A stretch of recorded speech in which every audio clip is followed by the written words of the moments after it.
All right, welcome to the stream, everybody. Let's go ahead and mute my Twitch so you guys don't hear me twice. Make sure it's popping up. It's over on my left-hand side, so I'm watching my laptop. Yep, looks good. We're all here. Right now we have everybody on camera, which is a first for us. That's really good. But my screen changed again. There we go. So we are back on a Sunday morning with some awesome individuals to play some Dungeons and Dragons. You guys are a bunch of nerds, so welcome to this nerdy game. And this is, if you recall, if you've joined us before, a continuation of a one-shot that we did, I want to say a couple months ago, called Mictlancihuatl's Smile, the one-shot. And it was designed to kind of be a little intro to what I thought would be like a campaign that they dropped earlier this month, which was the Tomb of Annihilation. So this is a cool little intro to that with some themes that were set for that. And we decided that if we could get everybody back together again, that we'd play one more session with these awesome characters of Blaze and Griselda and Elgath and Uretzi to come in one more time, because the characters were way too good just to leave alone. They needed at least another session. So we wanted to come together and play some more D&D for you who are watching us. And if you're not watching us, you're going to watch it on YouTube. That's cool too. That's great. But we're here just to have fun anyway. So this is going to be good. It's going to be a good morning. So let's do... Oh, go ahead.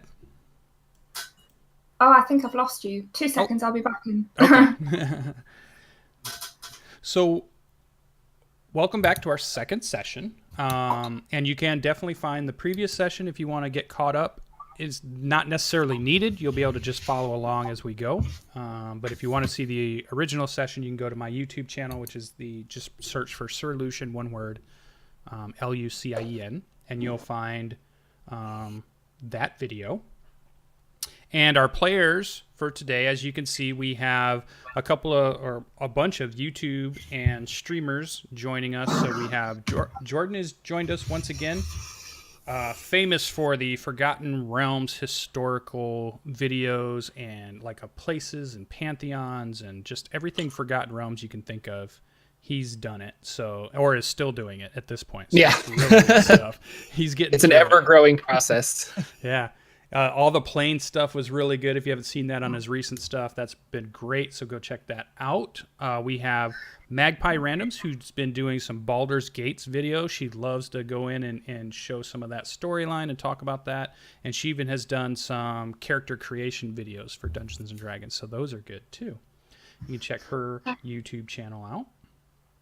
And then we have PB Plays Inside, who's finally back online after surviving the hurricane. She made it. And she's doing a lot of, I don't know if she's back up to streaming at this point, but we've been seeing some Rocket League coming out from her. We've been seeing lots of Minecraft has been happening, videos, so big Minecrafter.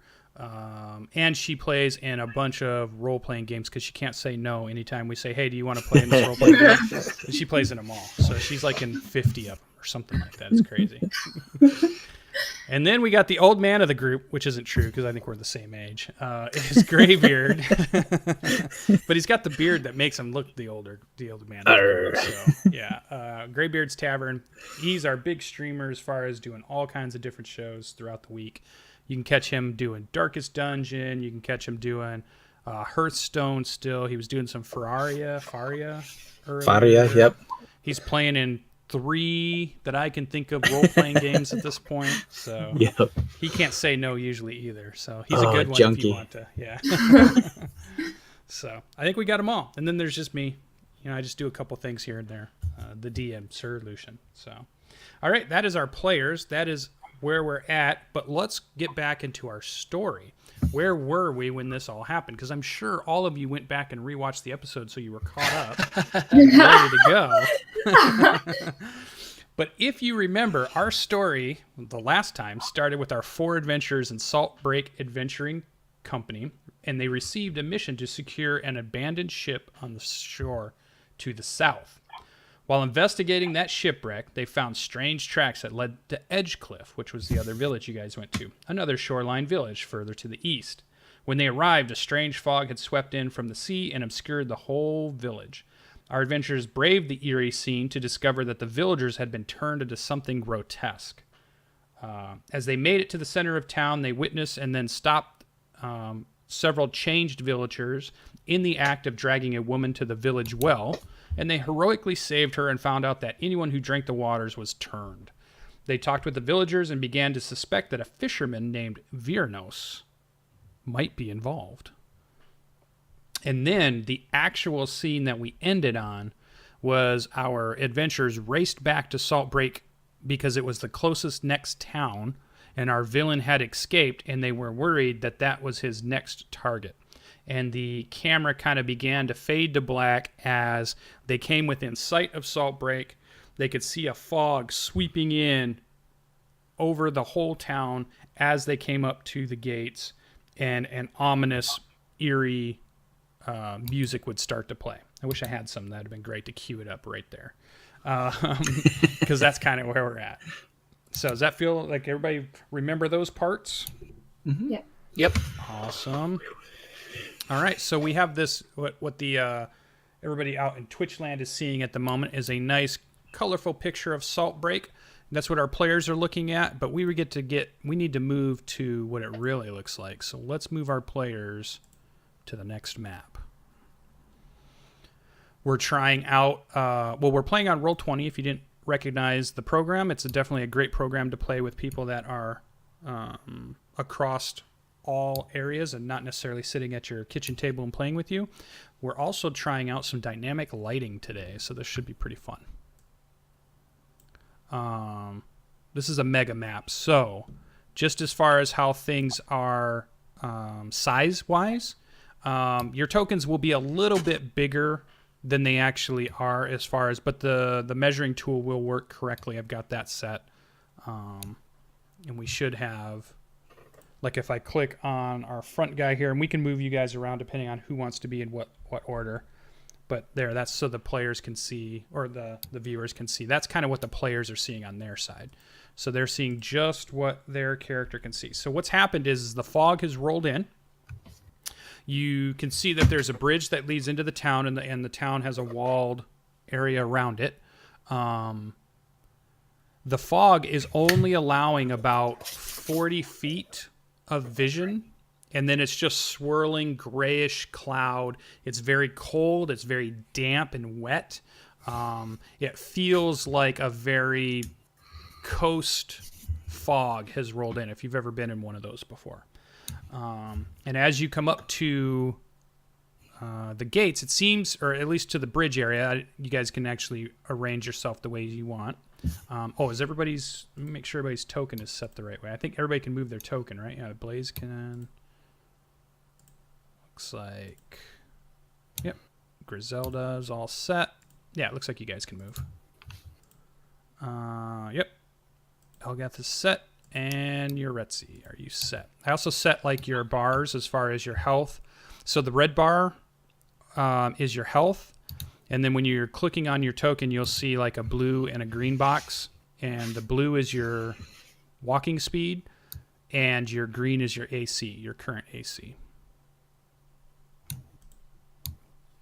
Okay. So you don't hear a lot of noises. It seems kind of quiet, and what you realize is that whatever type of fog this is, it seems to be messing with the natural sounds. Like they echo a little differently. It feels like everything's muted, and it feels like if it's not very close, you're probably not hearing it. So there's, not only is it kind of obscuring visually what you're seeing, but it feels like it's almost obscuring what you might be hearing out in the distance too. And if you've ever watched John Carpenter's The Fog, that has been my image for this scene the whole time. Just that crazy, magical like fog that sweeps into a town and obscures everything. And every now and then, like you'll see like little swirls in the fog as it kind of loops around on itself, is almost like a little breeze kind of moves through. And then every now and then you see like little shadows, but then if you look again, you're not sure if there was something there. It gives you this really eerie feel. Hopefully your skin crawls as you begin to enter this town. Ghost pirates. So what would our group like to do? So first, you probably want to set out your marching order if you haven't already. It looks like maybe you have, but you might not have. And then what is the opening scene for our group? As our group comes up to this, they see that the fog has swept in. They have not made it here in time. That's the first thing that probably runs through your head, is that you've not made it here in time, because this is like the same fog you saw in the other village. Real quick housekeeping thing. Did anybody else lose a lot of their character sheet data? I just learned how to fix it. So if you're missing your proficiencies or anything you typed in, I had to go in and figure that out. That's why I was pretty unattentive there at the beginning. Or did everybody have all their stuff? The only thing, my AC was 11 rather than 17 for some reason, so I just changed it. Okay. All right. I had lost all my weapon master stuff and everything. So yeah, I think they did a character sheet upgrade. Yep. I want to say last week, so that might have done it. Yeah. Okay. I just was going to help anyone else because I just muddled through it. But okay. Well, sure. Go ahead. What did you do? Oh, so it actually had a little information thing that said missing data. So I had to go into the gear. If you go scroll up on the top of your character sheet, it's like core, bio, gear, and then the little settings. You had to go in there and you had to go down to traits and something else. Yeah, traits and features, and click on the drop down and go to simple. And it brought all my text back to me. So when I went back to core, now all my weapon master and my maneuvers and stuff are all available for me to use again. Cool. That'll help anybody out that's watching that falls into that too. Awesome. Yeah, there's a lot of new settings there that you can do too, but we won't jump into too much of those. One of these days we'll do a video on Roll20. Sounds good. How to do some of that stuff, because you can toggle like turning how to roll advantage or not advantage off and on, that kind of stuff now. And Halfling luck. Cool. You yeah, can put on a halfling luck. Yeah. So okay. So back into our eeriness. What would the group like to do? Well, thinking's... No, go ahead. I was just going to suggest Blaze go forward, and I'll back him up. All right. Thinking's for other people. Good idea. Yeah. Thinking's for other people. I prefer action. I'll approach the gate. Is the gate open? It is. It is left ajar. Then I will stride right in. Yeah, so what you're seeing is, and you recognize this place because this is definitely the village that you guys are kind of based out of. Put a little music in here for our streamers. There we go. Yay. Tiny bit. You guys probably won't hear it, but we'll let that go for a bit. And it looks like the fog is completely enveloped on the inside here. You can see that the stone walls appear to be normal. Everything seems to be a little damp from the fog. It's a little it's like having 110% humidity kind of thing. Like everything you touch, there's a little bit of water on it. Even your armor is beating up, and your weapons have a little bit of a sheen of water on them. And you're hearing muffled noises coming from deeper into the town, but you don't see anything around here. You see laying on the ground is like a spear that looks like it's just been dropped, and it kind of resembles the ones that usually the guards hold on to, that they stand at these gates. They usually have these spears that all the guards have, and it looks similar to one of those, but it's like laying on the ground.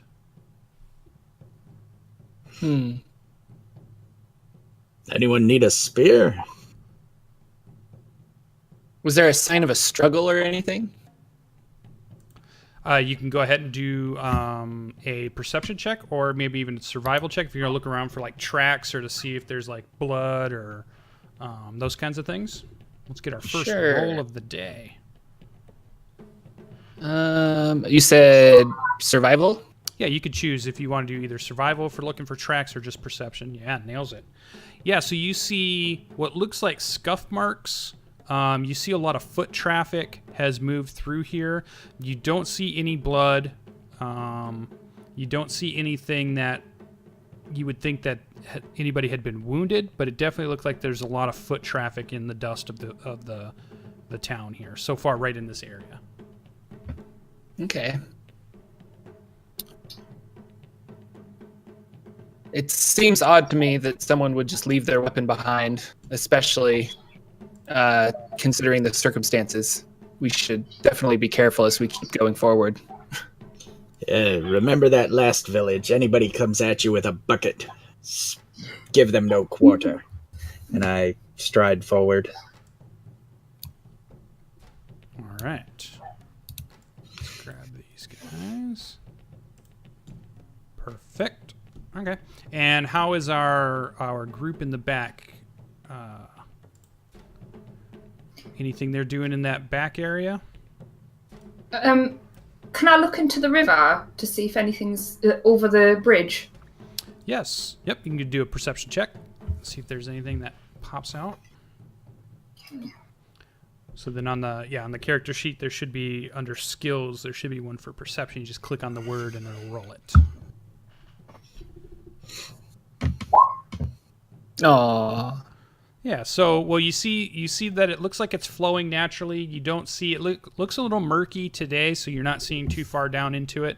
You're not seeing anything like splashing around. You don't see any signs of like somebody was thrown into it or currently you don't see anything that looks amiss.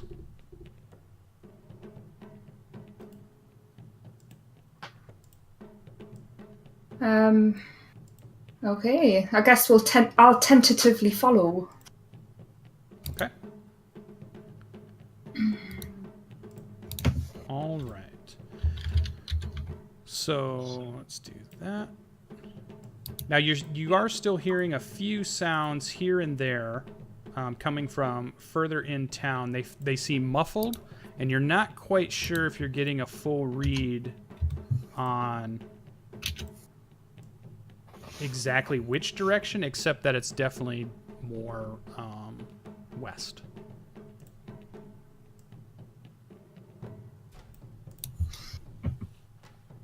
And that was Griselda heard that? Or did we all hear it? You all hear that. Yeah. All right. All right. Let's move. Moving forward. All right. So shuffling out of the fog, you see some dark shapes. And then as you get a little bit closer, you definitely recognize them as what appears to be villagers that have been turned. And you recognize that they wear kind of the same types of clothing that you would see in the town. And they seem to be heading towards you, and we can go ahead and we'll bring up our initiative tracker, our turn order, so we can roll some initiatives. Let's do that. So what you can do is you can click on your token, and then on your character sheet you can roll initiative, and then it'll put it in the initiative tracker for us. There we go. Perfect. And then I will bring out my character sheet for my villagers here. Did we discuss if I mean, I'm sure we did because we fought them before. But were we just knocking out the villagers, or were we killing them? The turn one. I think I was casting Spare the Dying on them so that they would not die entirely. And I was hitting them with the flat of my sword and punching them. So. Oh, that's right. I shot one and accidentally killed it. blew him back into the fog, like, you know. How big? Oh shit! Sorry, my bad. Oh yeah. All right, so everybody's rolled. Let's go ahead and get the order correct. Descending. There we go. So Yuretsi You are the quickest to react to what you hear is the shuffling forms, and you see Blaze and Elgath, who can probably see them start to come around the corner, reacting as if they're seeing something. And you can probably catch a nice line of sight to them, so you should be able to see them too. In fact, let's go Control L. Let's see what. Oh yeah, so it's a little bit out of in the fog. You're hearing the shuffling of the feet, and you're seeing the reactions of your group mates, but you don't necessarily see where these things are at. You know what's so convenient about this vision thing? This bright circle around me is exactly 30 feet. Yes. So I don't have to measure anything. That's so convenient. Alright, I'm just gonna run forward to about right here. And... Okay. Oh, I see someone. Okay. Do I see them? Yeah, they're in my line of sight, right? Are they Yeah, in that yeah. Okay. And I will. What does your Etsy have? What are your things? What is this new character? Because I was gonna be like, let's use a bow, but I'm like, not everybody carries around a bow. Not everyone's a ranger with 1,000 attacks. I will take out my short bow and I will shoot them. Do they? Is this? What is? Do they? Are they aware of my presence? Is that? It looks like they're moving around. It looks like they're moving north, and it looks like they're going to start to move around. Is what it seems like they're doing. So I would say their side. That back one has this side to you. Hasn't quite heard you sneak up to that spot. Oh, okay, so I can use sneak attack. Oh man, all these rules I completely forgot existed in this game. All right. Sneaky short sword, sneaky short bow. Chow. Please All right. kill him. Don't kill him. Yeah, 19 is a. So you see the arrow slam into the side. Ooh, 11 damage. Nicely done. Nice. All right, so that's going to be. I wonder why he has that. There we go. Oh, I was clicking on the wrong person. Yeah, so you can. The arrow sinks in. This one goes down. You can describe the death of this villager. Ah, damn it! Not again. Why? Stop dying. It's not that hard. Yeah, that was like a headshot.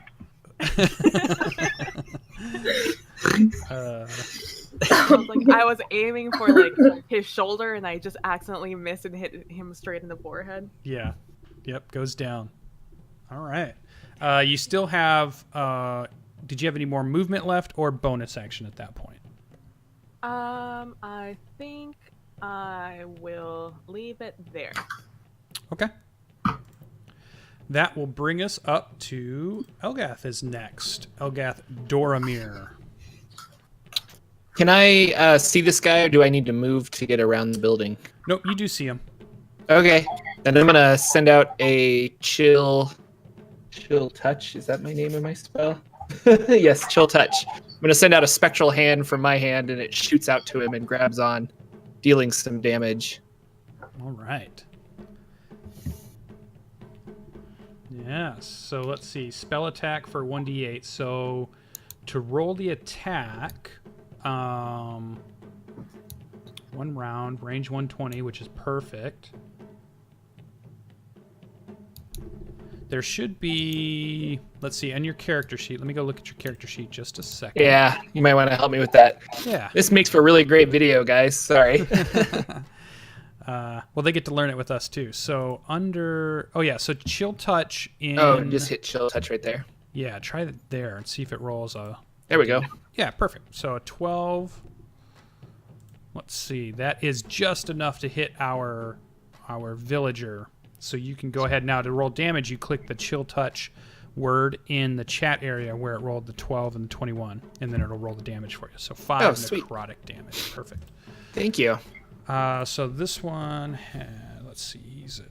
Okay, so you see. Go ahead and describe what your chill touch looks like. Remind us of how that manifests itself. So with my holy symbol in one hand, I kind of like push my arm out, and as I push my arm out, a spectral hand leaves that hand, and shoots out across the area and just kind of grabs onto their chest and then dissipates as it does necrotic damage. Yeah. Awesome. Yeah. Blaze, you kind of feel that hand go by you, and you feel that chill as it races by to impact on that villager, that turned villager. All right, so you still have movement if you wish, or a bonus action if you have one. No, I think I'm gonna move over here, kind of in between these houses. Okay. And I'm good. All right, Griselda, good soup. You were up. Okay. So I'm gonna move a little bit closer, if that's okay. Okay. Yeah. I might try and cast sleep again on them to just try and knock them out rather than overtly kill them. Okay. So yeah, I'd like to cast sleep on the two that I can see. Okay. So, well, there's only one up now. Oh yeah. It's got a range of 90, so Yeah. pretty good. So there's a little, like, on the left side of your screen, you have what's, I always think of it as, like, it looks like a comb, but it's actually a ruler. And when you click on that, it allows you to create, like, a little pointy arrow, so you can kind of gauge a little bit. So 90 feet goes way out, which is nice. Yeah. Cool. So yeah, so you can go ahead and click on the spell itself, the spell name Sleep, and it should put it in chat and tell us all about it. There you go. So for 23 and 90 feet. So what that did is, for those that are watching, what happens with that spell is when she casts the spell, she gets to roll 5d8, and that number then is the number we use to try to figure out how many things are affected by sleep. And it starts with the lowest hit point creature that's in the correct area of effect, and then it starts to move to the other ones until it runs out of these points. So at 23, this one definitely falls asleep. You don't see any others at this point, but this one is now asleep. Oh. So let's put, well, if I put that, yeah, I'll just do that. So has fallen asleep. Now that is one of your, let's see, let's go back to your character sheet a second. I'll bring it up too so people can see on the other side. So we have Griselda Good Soup here. And what she was doing is casting her spell from her spells list, which was the sleep. So she has 4 of these first level spells. So now she's probably down to 3 of those before she's out of first level spells. So you can always keep track of that on the character sheet, but you can also keep track of it on the core side too. There's a place for doing like spell slots and such. So awesome. All right, so you still have, you used your movement. Any bonus action you want to attempt if you have one for your class? Not all classes do at this level. No, I don't have one at the moment. Okay, moving on to our sleeping village change. They are out. So what we're gonna do is we're gonna go ahead and roll out of turn order because you guys have defeated these 2. All right, so we are no longer in just regular turn order. Yep, remove the turns. There you go. So you guys can move as normal now to see what's going on. And so one is, oh, go ahead. Oh, it's like, can I get closer and maybe do like a medicine check or something? I don't know if I tried this earlier, but like to see if there's a way of curing these guys or if I understand the disease that they have. Yeah, from the last session, you did attempt to use your lay on hands and your cure light wounds to see if it would cure them of what they have been, what they have, and neither one of those spells did it. So it's either some type of disease, some type of bacteria, some type of sickness. It's something that's not necessarily just a wound to heal. Okay. As he's checking them out, I put, I sheathe my great sword and I pull out my Harley Quinn maul, and so I can do blunt damage rather than slashy damage to these poor villagers. Yeah, and when you're looking at them, Elgath, you recognize that the villager that's asleep is a merchant that it's one of the farmers that usually would every day bring in fruits and vegetables, and he would bring them in on his cart and sell them in the market. Like, you recognize his clothing, and even though his features, Farmer Henry. Yeah, even though his features are disfigured, you kind of recognize him. In fact, let's bring up what they look like. You remember you guys have a handout that show the infected? So you can look at that, and I'll bring it up for our viewers so they can see that. This is what's happening to the ones that have been turned. It's almost like maybe like coral has growing off of them, or something is going on, fungal related maybe in some way, and it disfigures these that have been turned. So that way they can see those. All right.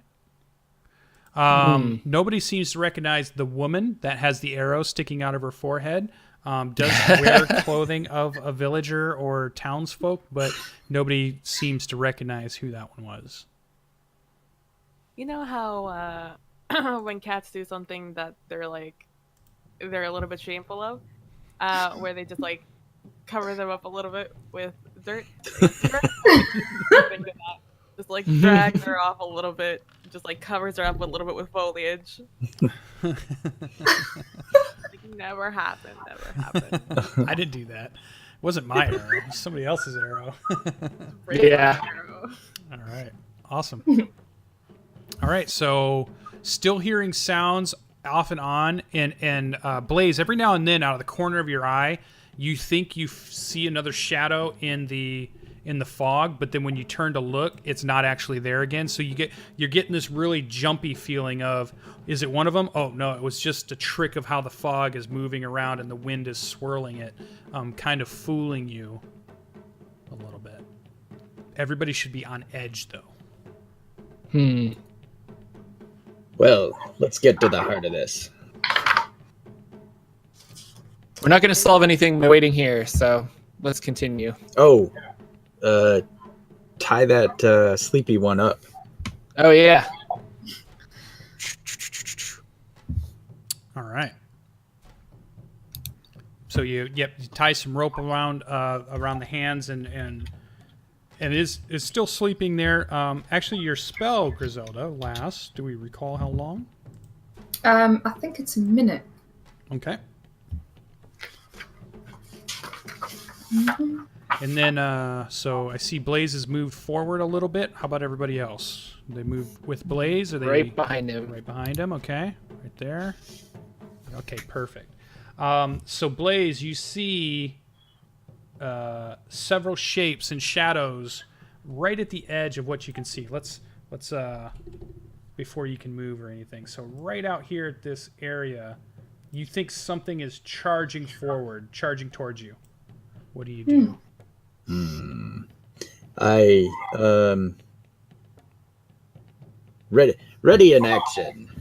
I All right, hold my maul back Yeah. like a batter swing, and I wait for someone with a bucket or other coral-headed enemy to come forward, and I'll let them have it.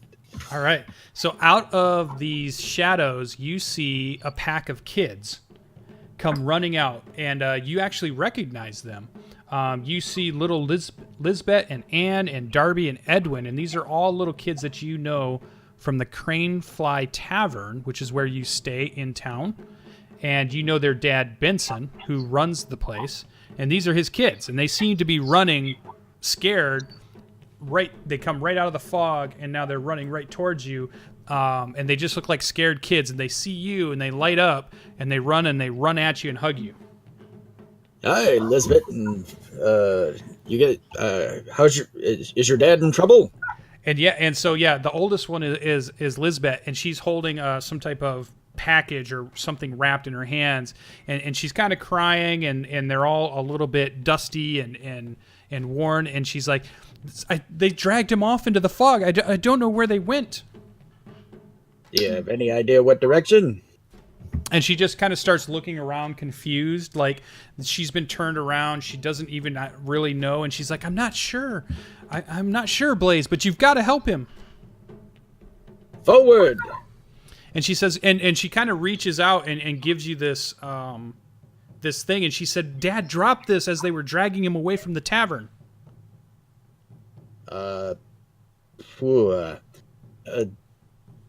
Blaze gives it a cursory look. I mean, just like a glance. What is it? Yeah, it looks like it's something that's wrapped, and it's probably 4 feet long. It looks like All it's right. wrapped in like a blanket, an old dusty blanket. All right, I thump my maul in the dirt so it's standing there, and then I unwrap it in case it's something. Yeah, well, important. it's actually a long sword, and you recognize it as a sword that he would hang up on the mantle at the tavern at the Cranefly, and it looks like that sword that you've seen, and he's told stories of here and there. And yeah, it is he used to be an adventurer. You remember his stories, and you think this is his sword, which ends up being he always said that it was a magic sword that he had while he was an adventurer. Way. It's a long sword, you said? It's a long sword. Yep. So it can be used either one-handed or two-handed. Okay. It's got the versatile property. Yeah, Gotcha. versatile. Yep. Okay. So it's standard. If you want to drag it to your character sheet, it's a standard +1 long sword. So I could go to just work this out. I could go to the eye. I could type in long sword. Mm-hmm. Oops. If I wasn't dyslexic. Long sword +1. And then I would need to open a spot in my character sheet, right? Correct. +1. And drag it there. Yeah. And then just so everybody can see what it looks like while you're doing Double. that. Oops. I'm doing it wrong. No, do I? Oh, there it is. Okay. Whew. I did it right. All right. It Okay. looks a little bit like this. And I put a handout there for you guys to be able to see it. Oh, nice. Fancy Dan. All right. And now you have kids clinging to your legs, and they Okay. move wherever you move. I say, I look back and I'm like, Grizelda, would you mind watching these girls? Children? They're not all Sure. girls, right? There's 2 girls, 2 boys. Okay. Yep. Are you kids hungry? Yeah, Yeah, the that- youngest, who had been crying, has a big smile and just gives you like a big nod, like is no longer afraid. And the other ones are still kind of whimpering a little bit and crying, and they seem to be clinging to Blaze as if they can't let go of him anymore. They have to be with Blaze. Come here, let me see what I've got in my ration. Yeah, the littlest one toddles over to you. Yeah, come on. Let Griselda feed you all. And I'm like, I need to save your dad. And I'm prying arms off me. Oh. I'll put the long sword in my belt and pick my maul back up because, again, I don't want to hack and slash people. I'm a great weapon master, so a long sword's not my thing. Oh, just But brag a little. I don't have to say that. I don't say that out loud. It's just in his thinking. But if anybody wanted and or needed said long sword, I would hand it to them. Although it's a fantastic weapon, it's beyond my skill level. So It's probably bigger than me. Yeah. It would be on your character sheet. It'd be a great sword. Yeah. Oh, hey, take 20 D&D's hosting us. So I just looked over at the chat, and that's the awesome YouTube channel Taking 20. Oh, that's awesome. Man, thanks. He probably saw my tweet. I was tweeting that I started a game. Ah, cool. Yeah, well, we say hi to everybody over there, and thanks. So yeah, let's keep going. It's good. So the children then are kind of start to move towards Griselda, but that means, Griselda has a pack of kids around her in this fog. You're still hearing sounds everywhere. And the group is a little split up at the moment. What's our next move? I grab up the maul, put it over my shoulder, kind of baseball, hold it, and start moving along. I'm confident we've worked together enough that I'm confident Yuretsi is like on the rooftops or covering my back kind of thing in the fog somewhere. Even though I'm not aware of her presence, I am just gonna flatly assume she's there like a ninja. And I will move forward to the crossroad here and then give a listen to see if I can hear the innkeeper struggling or whatnot. Okay. Yeah, I'll let you guys get a little situated and we'll get to the next little part. So everybody's where they want to be. I think I'm going to ask Griselda to come over to me. Okay. And I'm going to say, this is going to hurt, but you're going to be protected. And I'm going to cast False Life on her. And she gains 1d4 plus 4 temporary hit points for an hour. Awesome. So yeah, there's a place on your character sheet where you can track temporary HP. And so you can add that to that temporary HP spot. 1d4. So I just roll 1d4. Do you tap /R? I forget. Yeah, for roll /R, and then, yep, you can type in space 1d4, and it'll just roll. Or you can use, over on the left-hand side, there's also a die roller for doing simple dice rolls. Okay, so you get 3 plus 4, so you get 7 temporary hit points. Thank you. Yes, and it hurts like hell. Yeah, go ahead and describe it. Give us the reason. So I touch. Well, I'm like, you need protection, and Leviatar will protect you. But she demands, a painful sacrifice. And so I touch her, and it's like electricity kind of just shoots out of my fingers, and you feel this like twinge as if you've gotten like a severe shock. But all of a sudden you feel more like robust and like just able to take a few more hits than normal. Great. So yeah. Awesome. And then I'm gonna move over here next to Blaze. All right. Yeah. So as you go to take that step, you notice that everything around you, as far as you no longer see Blaze, you no longer see Yuretsi, you no longer hear the kids or see the kids or Griselda, but you're still in the town. The fog is still there, and it's like they have disappeared in front of your eyes, as if almost the fog has swept them away. And out of, let's go to your vision so people can see. This is what he's seeing in the town as we go.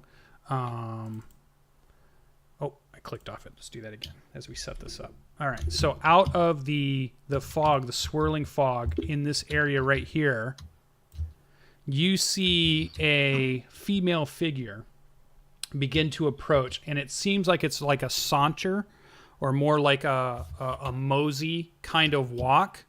And out from her hand, you feel the pain of a slash across your cheek as a whip hits you across the cheek. And then she continues to walk slowly towards you, and another whip flicks out and puts another slash across your other cheek. And it's this pain of probably the most searing pain that you have ever felt in your life. Okay. And go ahead and describe to us, because this is the avatar of Leviatar, and she appears to her disciples as something that is pleasing to her disciples. So when Elgath sees her, what does she look like? Oh, she is a beautiful human woman. The only thing I could think of is in some kind of like dominatrix outfit, but that's probably not like Sunday appropriate. Yeah, Sunday morning appropriate. We'll say she's got a black outfit on with like a long robe, and she's got like a gnarly whip with like a bone tip at the end. Yeah. And I just like kneel. I'm like, my lady. Yeah. And as and you hear her voice kind of ring out as she slowly begins to walk towards you, and she says, "Elgath, my favored, do you wish to serve your goddess? And that whip cracks out again and strikes you again across the cheek. And I say, absolutely, for eternity.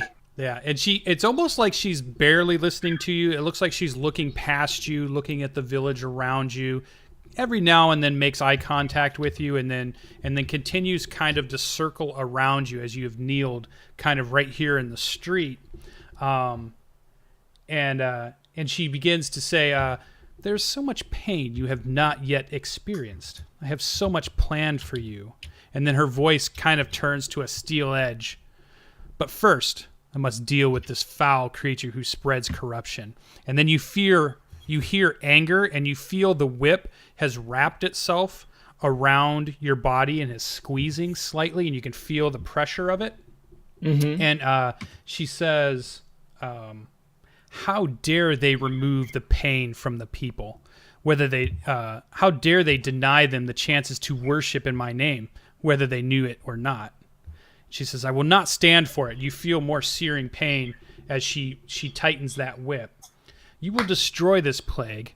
And then she looks at you, and she's staring straight into your eyes. She's probably just an inch away from you. And she says, or I will remove all of the pain that you have ever felt. And not only will I remove this pain so that you will never feel it again, I will also remove the memory of your tribe so that it has never existed if you fail me. I will not fail you. I will strive until death takes me. And even then I will continue. Yeah. You feel a small caress on your chin, and then she disappears and fades into the fog again, and then you're back in the moment. And what it feels like is as you were taking a step, mid-step, this happened to you, and then you kind of thud forward as you stutter to your step, and you're right behind Blaze again, who doesn't seem to be aware that anything has happened. But you have this idea that you should open your pack that you carry. You happen to carry a priest pack. Mm-hmm. And you just have this sudden idea that you should open it. I open it up. Yeah, so you start digging out. So Blaze, you see Elgath just rip his pack off, and he's digging through it and looking through it. Yuretsi, what are you doing while Blaze is kind of watching Elgath here? I am on the roof, just looking out, making sure we don't get ambushed from any direction at least I can see. Okay. Just hiding up there. And Griselda, how are you handling the children? Because you're not really moving forward, are you, with them? No, I'm going to try and move forward with them, and I tell them to be quiet and follow me, and we're going to try and hide. We're all pretty small. Okay. All right, so you also see Elgath digging through his pack, and now you guys all have a handout that you can see, and he pulls out a whip, and you know it when you touch it, you know it is called the Nine, and it has 9 strands with barbed ends on it, and it's a symbol that you absolutely recognize. It's the symbol that's on your shield. It's the symbol that you hold dear to you as your as your symbol of worshiping Leviatar. And basically what it is, it's a whip weapon that reaches out to 10 feet. It is considered a magical item, so when you're trying to hit things that are magical, and it does a damage of 1d6 plus whatever your strength modifier is when you use it. It does have a special ability on it, and you know all of this the minute you touch it. It's like normally with magic items you have to attune to them, but this has been granted to you from your goddess. And it's like the moment you touch it is the moment you know how to use it and you know what it does. And there's a special ability on there called Flagellation. And what it does is, as an action on your turn, if you choose to use your attack action against yourself, you automatically hit, you roll damage on yourself, but then it turns this whip into an additional D6 weapon. So if you were to use it on yourself, then the next turn it would be a 2d6 damage. If you use it on yourself again, it would be a 3d6. But obviously you're taking damage. It's like all the damage you're doing to yourself is getting routed into the whip itself. So there's a point where you knock yourself out and it just wouldn't work anymore. And that effect itself would last for a minute. Oh, okay. Okay. So I use it once against myself, and now for a minute it will do 2d6 damage. Right. You could do Okay. it a second time, and it would move to 3d6. But it 3d6, has to be your yeah. action on your turn, so you would have to Right. use your action to do it. Okay. And you That's take the awesome. damage. So yeah, you roll the Yeah. damage and you take it. Yeah. Okay, cool. So that is That's the 9. badass. All right. So you see him pull this out of the pack, and you see Griselda has brought these children up with her. So we've got a lot of children. Yuretsi, you can hear the whimpering of the kids, and it's a lot of noise everybody's making with footfalls and things that are going on. You guys are definitely not being very stealthy. Are you on the roofs? Is that where you're at again?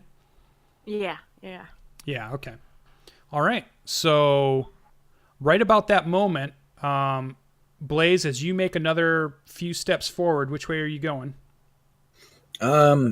So I can barely see. There's some kind of keep or something to the north, and obviously we know the town. You do. Where is the tavern at? Quite a ways on the other side Okay. of town. You're not really Okay. anywhere near it. The one place that you can think of is it's near. You'd have to zoom out to see it. Well, let me use Let me use my ruler. So towards this direction Okay. is where that tavern is, and it's also where the marketplace is, where the farmers and the people that roll in and they set up like the free market every morning, and then they're there till the afternoon and then they leave, is also in this direction. And one thing that stands out to you is this is where a large fountain resides. It's a place where Perfect. lots of people go to get water.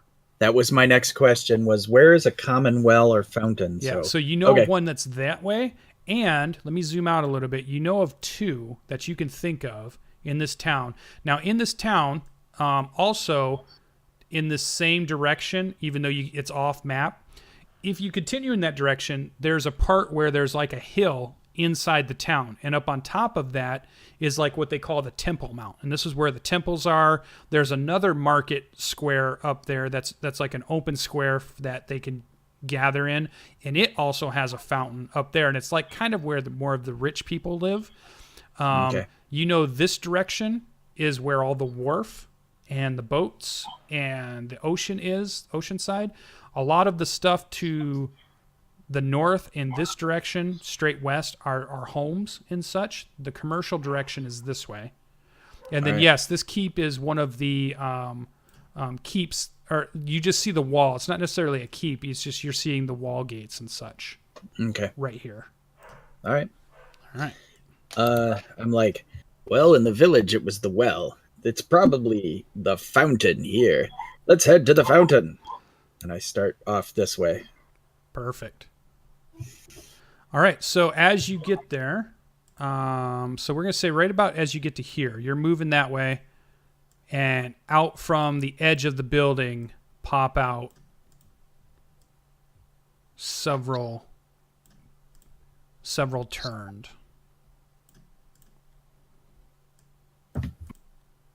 All right. So now let me bring up my turn order again. Let's jump back into action so everybody can click on their character sheet one more time, and we can roll some initiative. Oh, snap. Whoa. You had to outdo me, huh, Blaze? I was so close to going first. I usually go last, so I gotta take it when it happens, man. All right, so starting out, Blaze is on top, and you are up. You see 4 of these figures lurch out of the fog, coming around the corners of these buildings, which you didn't see them as you came down the road. Right now, you think you see 4 of them. All right, I step forward towards this one, and I say, "Sorry, chum, this might hurt." And I try to do subdual damage with my maul. Yeah, so a rule that Blaze is doing for us is that when you're in melee, you can choose to do non-lethal damage with your melee weapon if you want. So it's basically the idea of like you're trying to knock them out. Like if you have a sword, you'd be using the flat of the blade. With the maul, it's just it's like you're trying to knock them unconscious kind of thing. Perfect. All right, and all right. So it sweeps by and it hits off of his shoulder, and it doesn't seem to do any damage as it kind of moves. And maybe the fog kind of messed with your perception of where he was standing at that moment, but you miss on your swing. All right, that's all I got. Okay. Elgath, you see the maul sweep towards one of these creatures. Obviously, Blaze is in combat. What do you do? I don't know how to make the ping motion on the map, but are these guys within 5 feet of each other? Yeah, they'd be within 5 feet of each other. Okay, cool. So I have a thing called Reaper because of my death domain, and it says my necromancy cantrips can affect 2 targets within 5 feet of each other. So I'm going to do chill touch to those 2 that are within 5 feet of each other, next to Blaze. Yeah, sounds good. Let me open it up and do a chill touch. Yeah. Should I roll twice, or just once? No, I think you hit the first one and then it affects things that are within the 5 feet. Then okay, so it's just the one roll. Yep. So now you can click on the chill touch. Sweet. So 7, nice. There we go. So you see. Yep. Go ahead. Oh no, and I was just gonna say I'm not gonna move. I'm gonna stay where I'm at.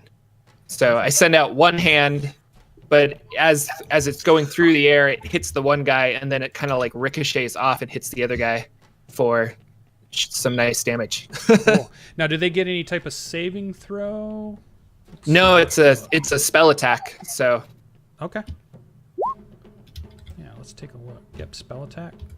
Can't regain hit points. That's the other thing. They can't regain hit points. Yeah. And undead have Until the disadvantage attacks versus you, but these are not undead. Okay. Yeah. Awesome. Oh, and it is necrotic damage. There we go. All right. So let's move them down to... And the second one takes the full damage also? It should, yeah. Okay, it says it just affects both of them. All right, so now you have any more movement, or you can use your movement at this point, or bonus action. I'm going to stay where I'm at, and no bonus action. Okay, that brings us to Griselda. The children, and you, let's see what you can actually see. Let's move our map over a little bit so that we're seeing the same thing. So let's show our audience land. This is what Griselda can see. And yeah, so the minute the children see these creatures, they start screaming and crying, and they start running in this direction. But it is your turn. Okay. I'm going to follow them and try and see what they're running into.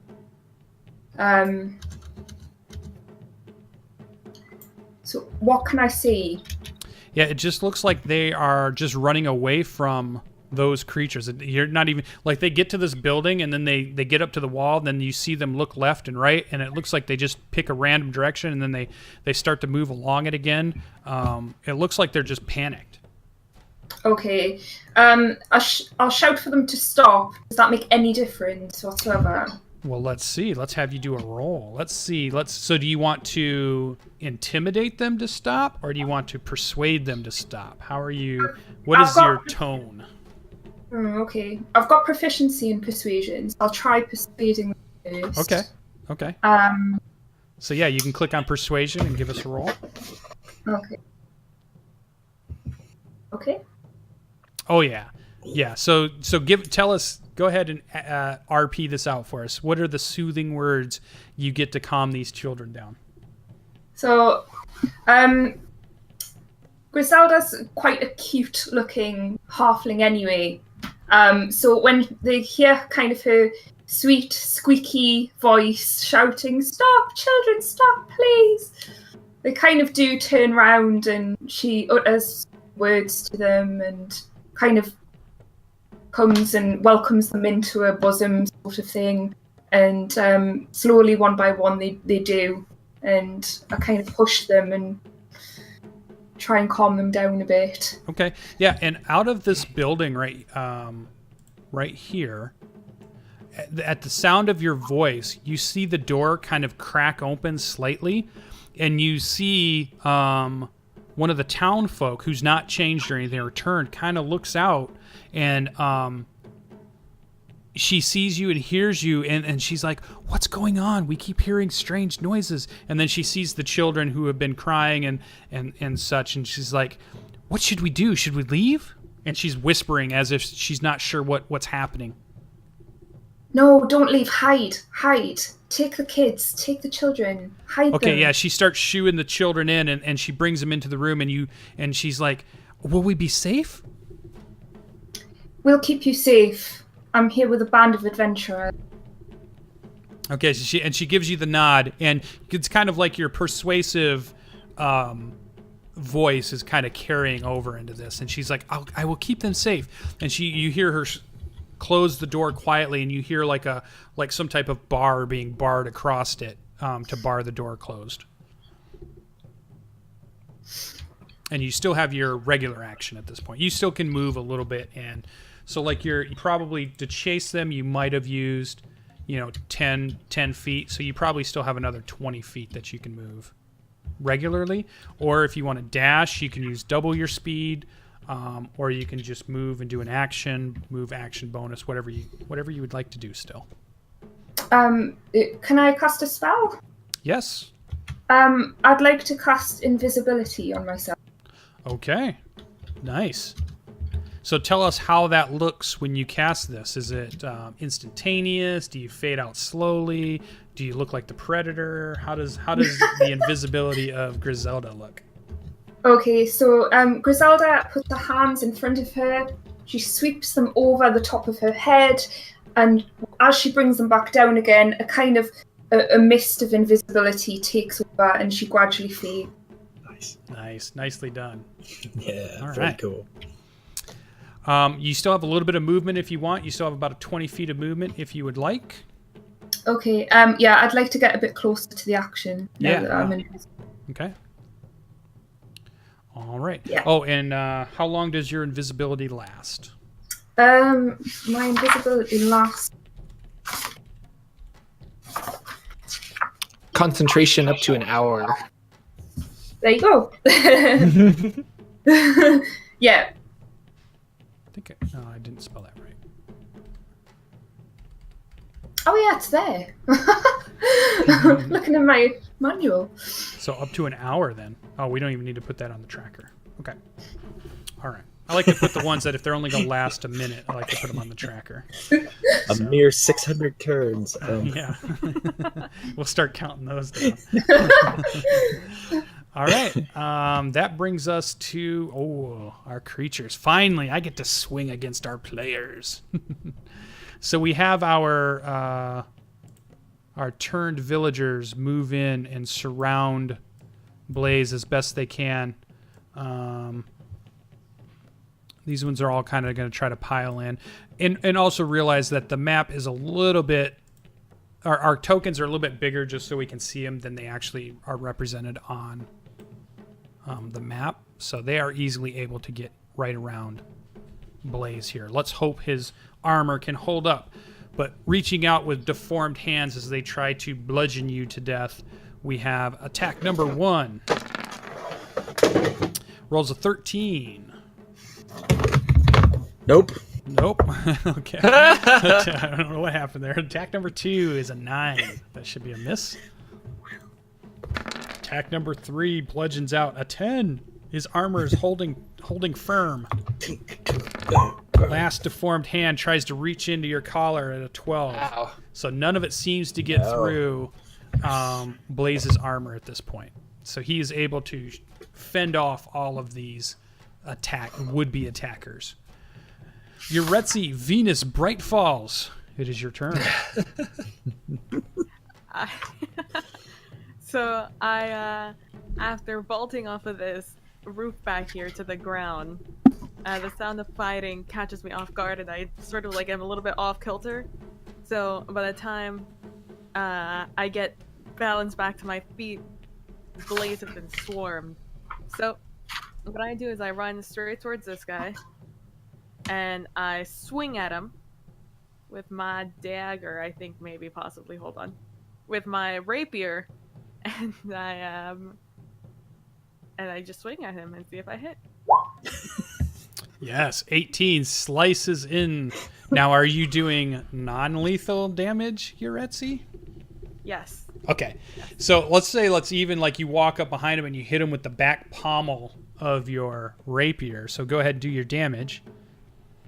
Ooh, yeah, you knock him right out. It goes right to 0. Sweet. And it's just like that. I use the rest of my movement to climb up onto this roof. And I'm out like Batman. I come in and out. All right. Yeah. And you have a climb speed, right? Because Yep. you're tabaxi. That's awesome. Yeah, like not even have Yeah. to roll or nothing. Perfect. Really cool. All right, that brings us back to the top of the order. One round has gone by, and for those of you that are playing or in the game, that all of that action has happened within 6 seconds. We are now on to number 2 of our 6 seconds, so 12 seconds into our fight. Blaze, you were up. And I sort of step back as they're all mauling at me, and like I'm not used to pulling my punches, and I bring the maul up underhanded to knock one of them, the same one I tried to hit last time. Okay. 18 strikes true. Yes, able to. Now, which one were you doing? I think it was this one. The top one? Yeah. Yeah, okay. Yeah, that's the one that had the chill touch on him. Yeah, that one falls down unconscious as you've knocked him out with non-lethal damage also. And they do seem to be wearing, the clothes of the villagers that some of them you recognize. All right. Any other actions? I do not. Not till next level, man. All right. That brings us to Elgath. You were up. I'm gonna chill touch the 2 that are left. Okay.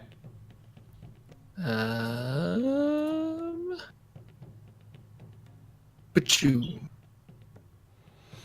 All right. So an 11 is not quite enough to Okay. get through the corally hardened skin that they have on them. And it does not seem to take effect. All right. I send it. Yeah. It kind of dissipates on him, and I'm like frustrated, getting angry. Yeah, great. You still have movement or bonus action? No, I think I'm good. I'm just gonna hang out here. All right. Griselda, you were up. Invisible, stalking through the fog. What would you like to do? I'd like to try and see beyond the fighting, just to see what's coming. So I'm gonna kind of try and see what's beyond here. Yeah, so at 30 feet, which would be your normal move, I think, Right. for your class, or for Halfling is 30 feet, or is it 40 feet? Okay. And then if you want to move further, you can use what's called a dash action, which allows you to go another 30 feet. So you could go there, and then choosing the dash action would allow you to go another 30 feet. Yeah, in I'll any do that. direction. Yeah, so you can just approximate. It doesn't have to be exact. It can be just pretty close. So anywhere in about that range. Okay, I'll dash to the northwest around here. Okay. Future reference, due to her small size, halflings move 25. Oh, Oh, okay. well, yeah, then. No, due to your small size, Graybeard. That's a different game. That's a different game. Only as big as you feel. Yeah. All right. Yeah, so you're not seeing any further shapes or shadows. Every now and then when you go by like the windows of some of these buildings, you see people in there that are huddled and hiding, or they're staying inside. They don't seem to be turned, but they also don't seem to be like they're coming out. They're not sure what's happening, and they seem to just be staying inside, which is kind of like the default mode for villagers and town folks. They either run or they hide. This is kind of the things they do. All right. Let's move on back to our turned villagers here. So 2 of them are still trying to scrabble at Blaze's face. Let's see if they can get it. So they reach out, trying to get it. 6. Nope, bounces off the armor once more. And 1 more. And 9. Nope, your armor's holding true. They're not able to get through it so far. All right, that brings us to Yuretsi up on the roof. I will come over here, and I will stand back here where I was first, and I will grab one of my daggers, and I will no, because that might kill them. That would be a bad thing. I'll head back down, and I will smack this guy with the blunt of my rapier again. Now, does this guy see me? Oh no, Blaze is right there, so it would still be a sneak attack. Yes. Yep. Yes, 23 strikes true. You're able to knock him on the back of the head, and that one also goes down to 0 instantly. Huh. So another one unconscious on the ground for some undetermined amount of time. All right, and I will just head back onto the roof. Up, down, up, down. All right, I'm going to move these guys a little bit out of the way just so we can see them. So even though they're not necessarily there, I'm just going to move them so we can see.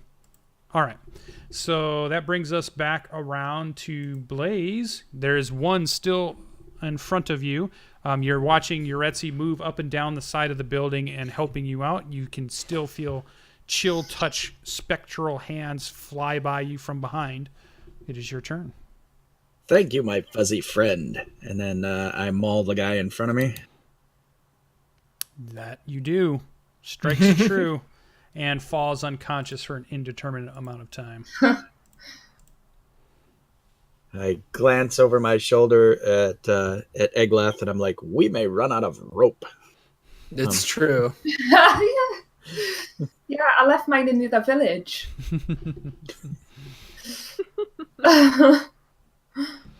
All right, so you guys have them all. You spend a few moments tying them up. Now, Griselda, nobody can actually see you as you're moving around. They don't. In fact, most of you realize that you don't see Griselda or the children at this point. I probably back up a little bit to see if I can see the children over here. Yeah, you don't see any sign of them, and you don't see any sign of Griselda at this point. Griselda! I shout. I'm okay. Are the children okay? Yes, they're safe. They're hiding. Kind of move back to where I'm hearing the voice, I guess. Okay.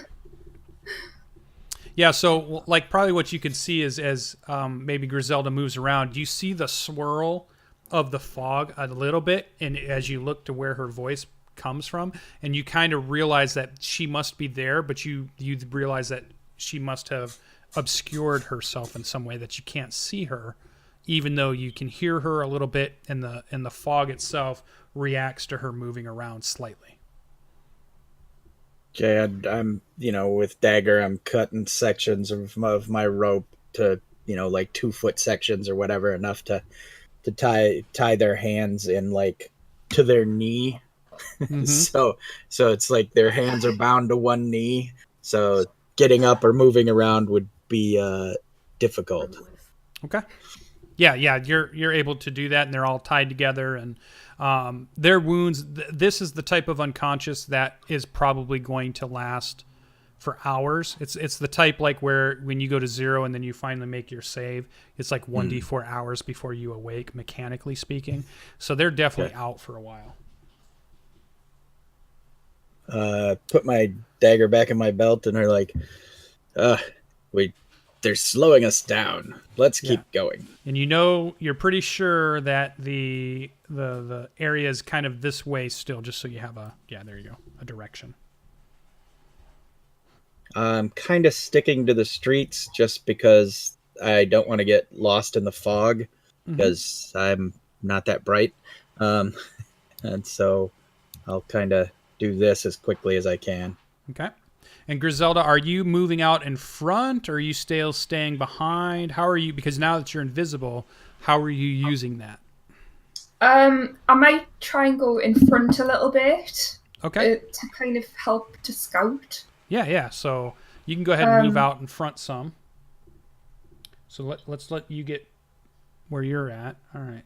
And then, perfect. So one of the things you see, and let's go to your viewpoint of this so that the people that are watching can see this. And maybe your Retzi, well, maybe not from where she's at.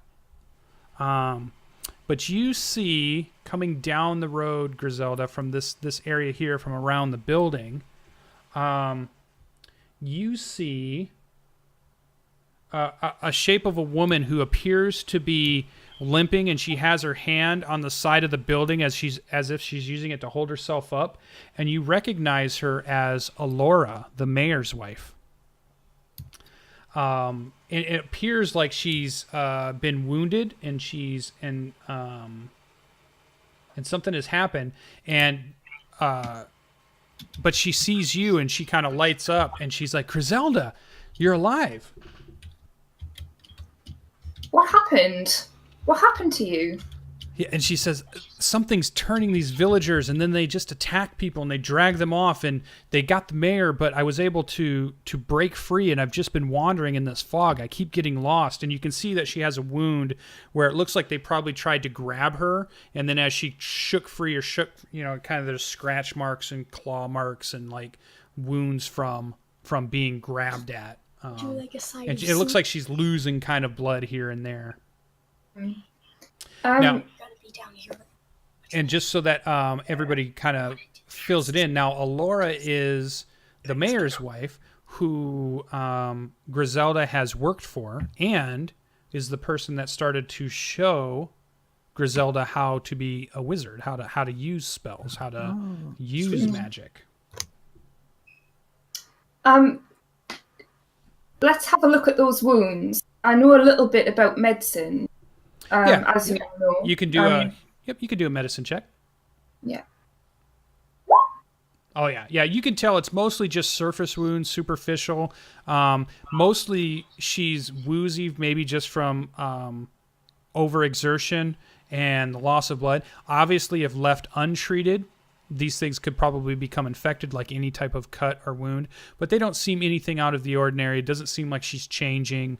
Nothing seems too bad that if you just, simple bandages and such, and just, regular, like little medicinal things, like, how you use like aloe vera or that kind of stuff to put on wounds. Those are the type of things that would easily take care of what's happened to her. What do you think is changing these people?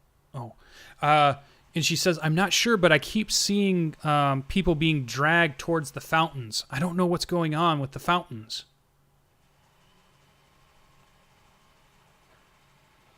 And you also notice with your medicine check that it looks like maybe she has a bruise that's forming on her head. So it must have been that she's hit her head at some point, and she's kind of like, her eyes have that really open, dilated look as if maybe she's been concussed, or, maybe is a little woozy, a little shaky on her feet. Is there anywhere we can take you to rest? Safe? She says, I'm making my way back to the edge of the village to get away from the fountain areas. It seems like that's where most of these creatures, whatever they are, appear. And I'm trying to tell the villagers to either stay in their houses and board them up, or to get out of town until the guard can take care of them. But I haven't seen the guard in ages. Better head over to the fountain and. Yeah. So she do you do any, like, do you bandage some of the wounds, or do you? Yeah. Yeah. I treat her wounds and try and clean them up a little bit. Okay, yeah. I just ask her, do you have anything on you that might help? Yeah. She takes one of the rings off her finger. She has many rings that she wears, and one of them she hands to you, and she says, "This may be of use."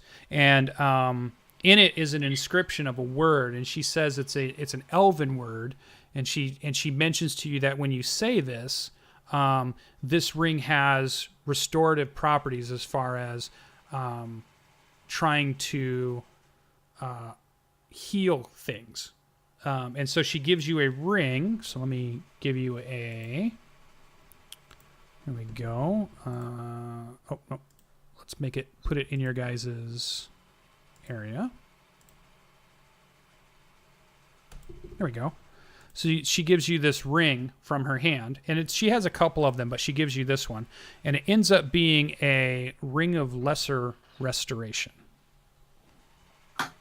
So it can be used once per short rest, and it allows you to touch somebody and cure a disease or a condition affecting it. You can choose one or the other. Some of the conditions that you can choose are blinded, deafened, paralyzed, or poisoned. Okay. That's sweet.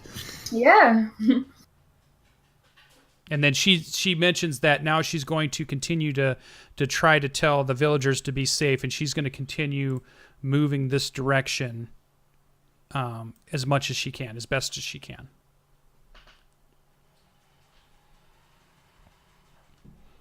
And then you're starting to hear more of a commotion in this direction. So the noises are getting louder from that area. All right. So our group, what would you like to continue forward? Keep moving? Yes, please. Hey, got your back, please. And Griselda, you're still invisible, right? Yeah. Okay. And then I'm gonna move, but then she can just step ahead of me.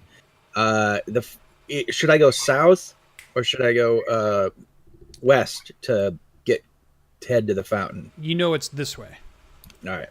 So then I'm gonna just jump to crossroads, stop me and back me up if. Nope. Yep. You're not seeing anything. You're hearing noise from this area right here. And then, so as you guys get to the scene of this fountain area, you can go ahead and get right to the market edge. And then what we'll do is we're going to go ahead and take our first break of the morning, maybe our only break, and then we'll go ahead and use the facilities, recap our drinks, and then we'll come right back and we'll continue our adventure as we get to this point. So let's go ahead and... So for those of you that are watching, we'll be back in probably about 5 minutes. So you just want to stay tuned, and our players will see what happens at this first fountain that they have found in Mictlancihuatl Smiles Oneshot. So hope you stay with us. We're going to be back in about, I would say, maybe 5-ish, 10-ish minutes, and then we will continue the adventure. Stay tuned. Dun, dun, dun.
All right, welcome back. We are ready to go. Our adventurers are anxious to move on, and what they see is they enter into this market area. You see a lot of the carts, and they're kind of like the person pulling type carts, and they have little awnings over them. And this is definitely the place where people would come up and set in little like day free market kind of stuff, and a lot of those are either overturned or abandoned. And you see this fountain in the area. Oh, I don't want to move the fountain. I want to leave the fountain where it's at. Let me make that a map so it doesn't move. Map layer, there we go. And around that we see several of our turned villagers that have, in the act of, they were dunking somebody, and they're turning right before your eyes into another one of these creatures. And it appears that this fountain is what they are using to turn many of the villagers. So as you guys come on the scene, now their backs are kind of to you. They don't see you as they've just dunked one of these people. And in front of you, you see the almost like fungal coral growths start to grow in fits of like almost like stop motion or time lapse photography. It just happens, and then it happens, and then it happens. It's a really eerie feeling to see this actual change and transformation happen, and it seems pretty quick. So it seems like as you drink this water is forced down you in some way, that the transformation happens quickly. They do not see you yet. Griselda at the front is still invisible at this point. Your concentration, unless you want to drop it, so that is still active. And then Blaze and Elgath, you are coming down the road. With Uretzi, you're up on the roof, and you see this scene before you. How many guys do we see? Or I should say Griselda, I guess. But I don't know. We can't really openly talk either because they'll hear us. So I whisper to Blaze, "What do you want to do?" Take action. And Shh. Of course. Keep your voice down. I stride up. Blaze and let has no this- lower voice at all. His whisper is a shout. I just stride forward since they're not looking at me, and I just let that first one have it. I'm waiting for you to yell spoon. Spoon. Yeah. Arthur, to Go. battle. Go get him, little wooden boy. It's Eglith. Yeah. Why do you keep calling me Arthur? I don't understand. Arthur, I don't understand. And just roll to attack. Yeah, just jump right in. So we see this scene of Blaze just waging in, just moves right in without hesitation. Thinking's for other people. Yes. I'm a man of action. So, yep, go ahead and roll to hit. Unless I did like 24. Oh, yep, 11. 24 is a hit. And then 11, so that one definitely is unconscious. I'm assuming we're going with the normal. Yep. Yep. So there we go. You've used your movement. Any bonus action or moving on to Eglith? Right on to Eglith. All right. I'm gonna use my whip on myself. I'm gonna take 1d6 of damage. Yeah, so roll. So it's an automatic hit when you hit yourself. So just go ahead and roll 1d6 of damage. Yeah. Oh, look at that. You are favored. Now, when it hits, all it does is a little bit of damage to you, but the pain from it is like the most searing pain you've ever felt. So it is excruciating pain. And now, Beautiful. Yep, now your weapon is a 2d6 whip for 1 minute. And we'll put that on there. We'll put a little... Yeah, I should create a new weapon, I assume. Actually, what you can do is you can go to the gear. Yeah, you could create a weapon. I put the stats in so that you could fill out the stats if you wanted to. And then you can just modify the D6 as it powers up. Where did you put that? In the handout. Oh, in the handout. Oh, yeah. Yeah. Oh, dog barking. Sorry. All right, so we put the 9 is on the list now, so each turn I'll count it down, and that way we'll know when the effect wears off. All right. So that would be your action. You still could do movement or bonus action at that point if you had something. No, I'll just hang it back. Okay. So that brings us to Griselda. Invisible. What would you I'm like to gonna do? try and hide because they still don't know I'm there, do they? No, they don't see you at all. Can I try and hide between these two buildings? Yeah, you can. You don't even have to hide. You can move in between those. There's you don't see anybody else there. Okay. There's plenty of like barrels and boxes that are stacked up and stuff. Plenty of stuff to kind of duck behind if you wanted to at some point. Can I try and cast sleep from this location onto the mob? Yeah. So Okay. that would get what was the range of it again? Let's bring it up so people can 90 see. feet, I think. Yeah. I'll bring it up so we can see. All right. So lasts for a minute. The range is anywhere within 90 feet, and then whichever target you choose, it's a 20-foot radius sphere centered on that point. So you get like a 20-foot circle. So even if you chose like one of these guys, 20 feet would reach out. Yeah, that if you chose that front person, you're going to get all of them. Yeah, let's do it. Yeah. All right. So go ahead and roll that up. All right. So 24 hit points are affected. So the very first person falls over asleep. Let me change my... There we go. So this one falls over.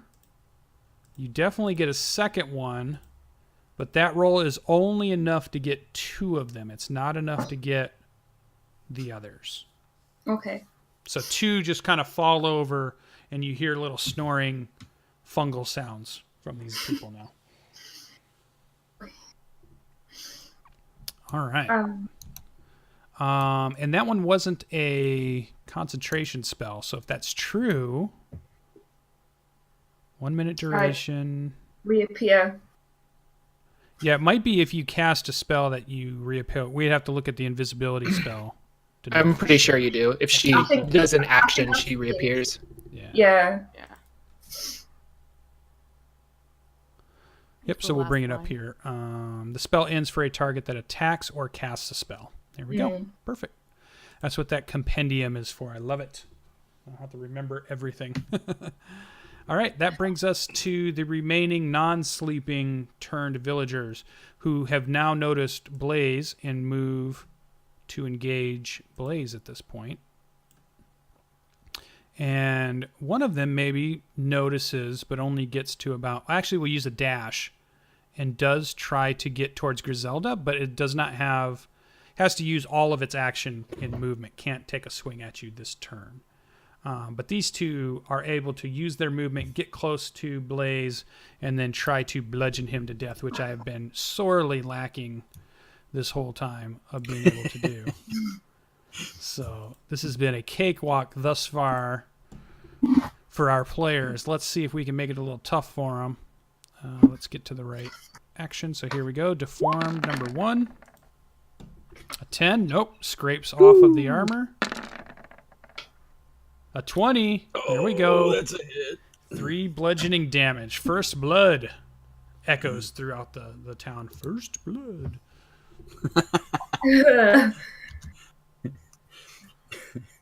You hear an announcer voice, finish him. All right. So those are those actions. This one dashed to get to Griselda. Can't quite get to her. That brings us to Yuretsi. I will see this guy next to the suddenly popped up Griselda. So I will pop down. Let's go. Boop. And I will attempt to smack this guy with the hilt of my rapier.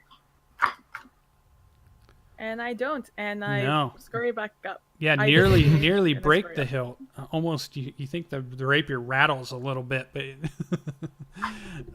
is not able to land it true. That brings us back around to... let's do one other thing here before we do that.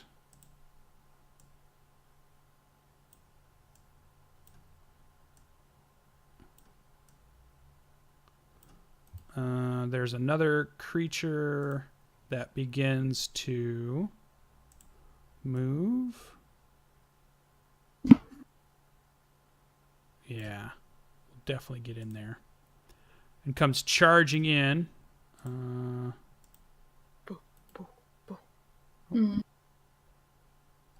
Objects and tokens layer, that's what I need.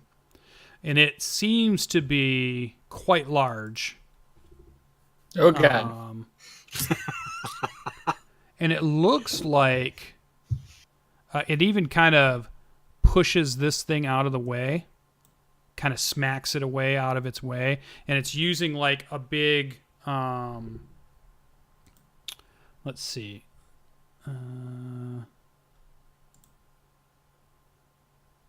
let's give you a little bit of a look of this. So let's say show players. Will that work? Oh my god. Are you able to see this guy? Oh yeah. Is it an elephant? Yeah, kinda. So it comes charging in, and it roars out during its turn to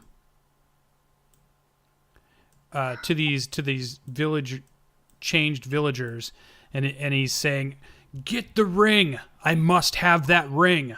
And it seems like he's making a beeline for Griselda. Oh. Great. So she's invisible again. The fear is real. She's like, hey, this isn't a game no more. Wait, hold on. Everything stop. Let's go back to break. All right, so he happens at right after Yuretsi. So Blaze, you are up and you see this thing charging in from out of the darkness, and it's big. It's probably 8 feet tall. It looks kind of part elephant, part man, part zombie almost. There's a lot going on here. I'll call out something like, "That's no human. No holding back on that monstrosity." And I still attack this one here, only because, they need to go down before I get involved in the big fight. All right. 12 is just enough. Yes. Yes, this one falls unconscious. This one being shoved wakes up and is spluttering in the fountain at this point on its back. All right, so you still have movement or bonus action, Blaze. And when you shout out this monstrosity, you see it look at you, and let's see. It says back to you, "How dare you address me, human? I am..." Oh, here we go, PB. Tolat Tola. Ooh, this is a hard one. Yeah, this is the name. Let me give it to you. This is going to be good. I got this from... Yeah, Talat Zolto. That's it. Talat Zolto. All right. And it roars out, and you can see its eyes are glowing red. And actually, what's interesting about the creature itself, it looks like it is an elephant face, but it also appears almost like there's a partial mask on the creature's head or on the face of the creature. as you see it begin to move in. Okay. So, gonna stay where you're at, Blaze, or moving around, or what? I guess I'll sort of stay engaged with that one, but I'll move to here so that if he continues towards Griselda, that I might get a lump at him, the back of his knee or Okay. whatnot. All right. Egleth, you were up. You're still kind of around the corner a little bit. You can hear a pretty large commotion. You might have caught him as he moved, but he's kind of moved to an area that's around the building a little bit. I'm gonna pop around the building here and go, oh crap. And I'm gonna use my fancy new whip, and I'm gonna whip the guy that's next to Griselda. All right. Yeah, and you have like a 10-foot reach on the whip, so you can reach pretty far out without having to be within 5 feet. So it's a 10-foot reach. All right. And So I guess I'll be there-ish. That sounds good. Yeah. Boom. Yes, a 24 would hit. So this would be 2d6 plus strength. We'll move the 9 down to a 9, so it has 9 more turns. Oh, you rolled a 1 on one of your damage rolls, but still, 9 is good. And you're hitting the big creature or the one that's attacking Griselda? The one that's attacking Griselda. Okay. Yeah, so this whip reaches out and just kind of rakes across the front end and rips back this creature. It even staggers him just slightly and goes down. You're not sure if you've killed him or not, though. I think at this point, with my god telling me to get rid of this like blight, this curse or whatever, that I no longer, like, these guys are all infected and evil in my mind. Like, they need to be taken down. So collateral damage. I'm not, is allowed. I'm not holding back anymore Yeah, because yeah. I want to honor my deity. Great. All right. So that one goes down. Let me put a token on him.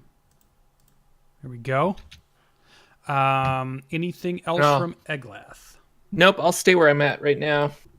Griselda, you see the one in front of you that has raced up get snagged by these whip, pulled, and then falls to the ground. But you see this charging 9-foot elephant creature heading towards you, glaring at you. Gosh. I don't know whether to run or to attack it. Let's think. How brave is Griselda feeling? She's an evoker, and she has an ability to protect companions in the field of spells that are area of effect. Sculpt spells. And it can be like equal to the level of the spell plus 1. So I can actually protect 2 people within 15 feet. I'm thinking Thunderwave. Okay. So that won't affect my 2 companions in the 15 feet range, but it will attack. Yeah, so it's like a cone that goes out from where you are, and it would hit right at the edge, and that it wouldn't. You could angle it thus that it would not hit Blaze. Yeah. Yeah. So you could do that for sure. Okay, so Thunderwave. So you click on the word Thunderwave, and it should put the information in chat for us, and it'll show us because this one I think is just it gets a saving throw, and then you just get to roll damage. I think. So. Okay. Oh, it hasn't. It's the one that throws them if they miss the saving throw. Throws them Yeah, back. it throws them 10 feet, I think. Yeah. And a wave. There we go. All right, so he's got to make a DC 13 con save. Let's see if he can do that. Latzolto. All right, Latzolto, make your con save. Here we go. Oh, he rolled a 21, so he's not forced back, but he will take half of that damage, so he's going to take 5 of that. So you see basically what you see... Oh, I didn't put his hit points in there. There they are. But now he's -5. All right. So Thunderwave, you hear this enormous sound of like the clap of thunder, and you see the fog itself get pushed for a moment out. You see some of the wagons and carts that were on to the left side down in this area here get shoved and pushed into the alleyway here and debris. You see like the hair on this thing and everything in the clothes kind of shake in the wind of the force, the generated force of it, but it feels like it's still continuing on as it continues to move forward. All right, so you still have movement because you can cast and still do movement if you wish, or bonus action if you have anything. I'm gonna try and move away a little bit. Okay. Here. So you can move up to 25 feet. Yep, that seems pretty good. Yeah. All right. That brings us to our infected. So we still have this guy. He gets up out of the fountain, which uses up half of his movement. So he still has 15 feet to go. Yeah, he can get over to Blaze, it looks like. So he's gonna take the place of this guy who's laying on the ground. We'll just move him out of the way so we can see. This guy's laying on the ground. All right. And this guy moves after Yaretsi, which let me put him in so we can see him. So let's put in Tlatzoltl. Tlatzoltl. I'm never going to get it right. Hey, you're the DM. You decide. Nope, PB decided. She was my pronunciation expert last night as I was building this. She's going to go after... So I'm going to give this one a 7 then. That'll put him after... There we go. Yaretsi. Okay. So we get 2 swings at Blaze from our villagers. A deformed hand reaches out. Rolls a 17. Oh, yep. Hit. Okay, 5 bludgeoning damage from one of them. The one to the north. Second one swings out, tries to grab you, and doesn't. Breaks a couple of fingers on your armor as it tries to get a hold of you and is not able to. That's gonna hurt. All right. That brings us to Yaretsi. You see this creature charging towards Griselda. You heard it say, "I must have the ring." You see Blaze fending off attacks. You see Elgath using the whip to attack, but what does Yaretsi do? Oh, you're muted. I will first ask a question and then I will decide. So,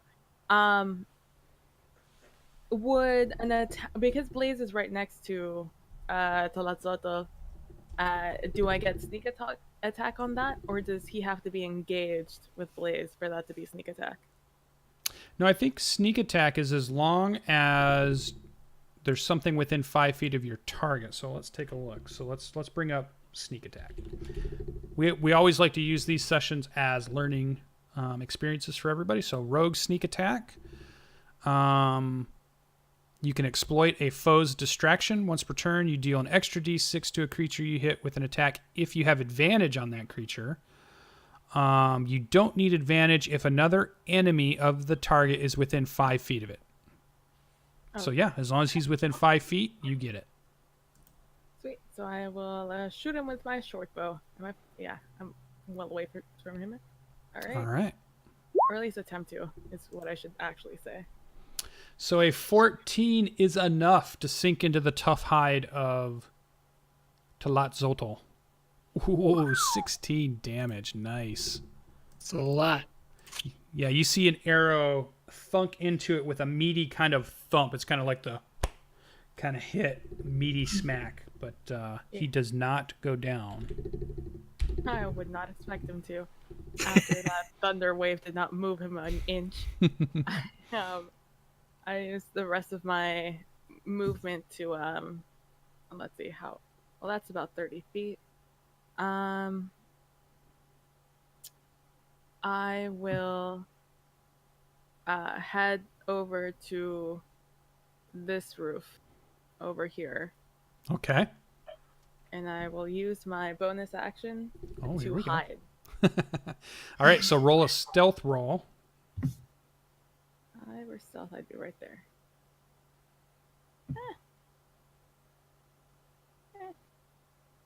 It's all right. Okay.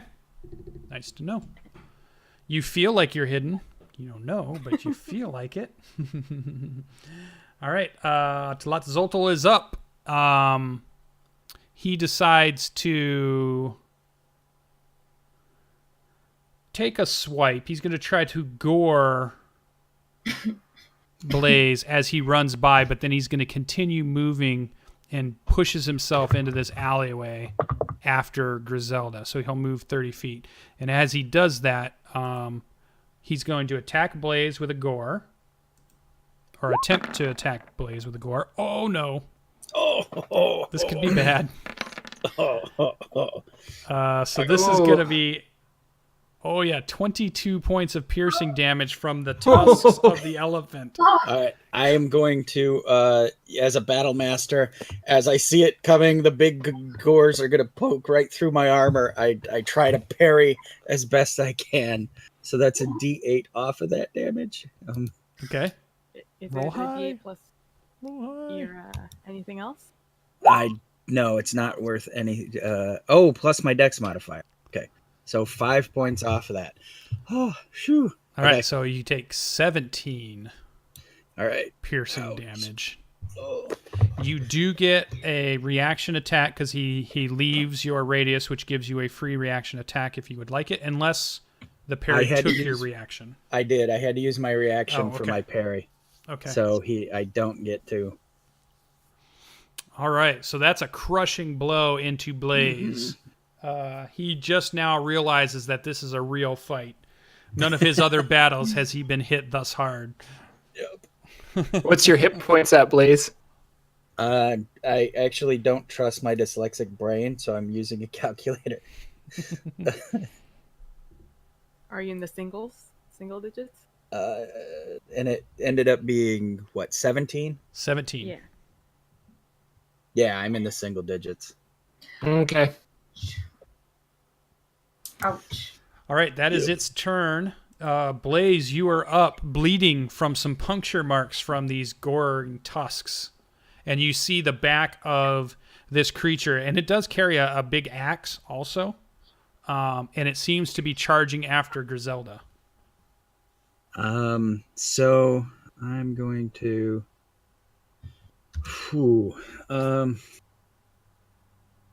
let me check. I'm going to use my second wind. Here, I'll put it in chat. Sorry, I'm a little slow. So I have a limited well of stamina that you can draw on to protect yourself from harm. And I get a D10 plus my fighter level, as I'm going to use it as a bonus action.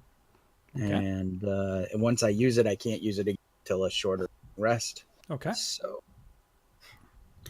D10. Bam. Yeah. Oh, nice. Plus 3, so 13 hit points back.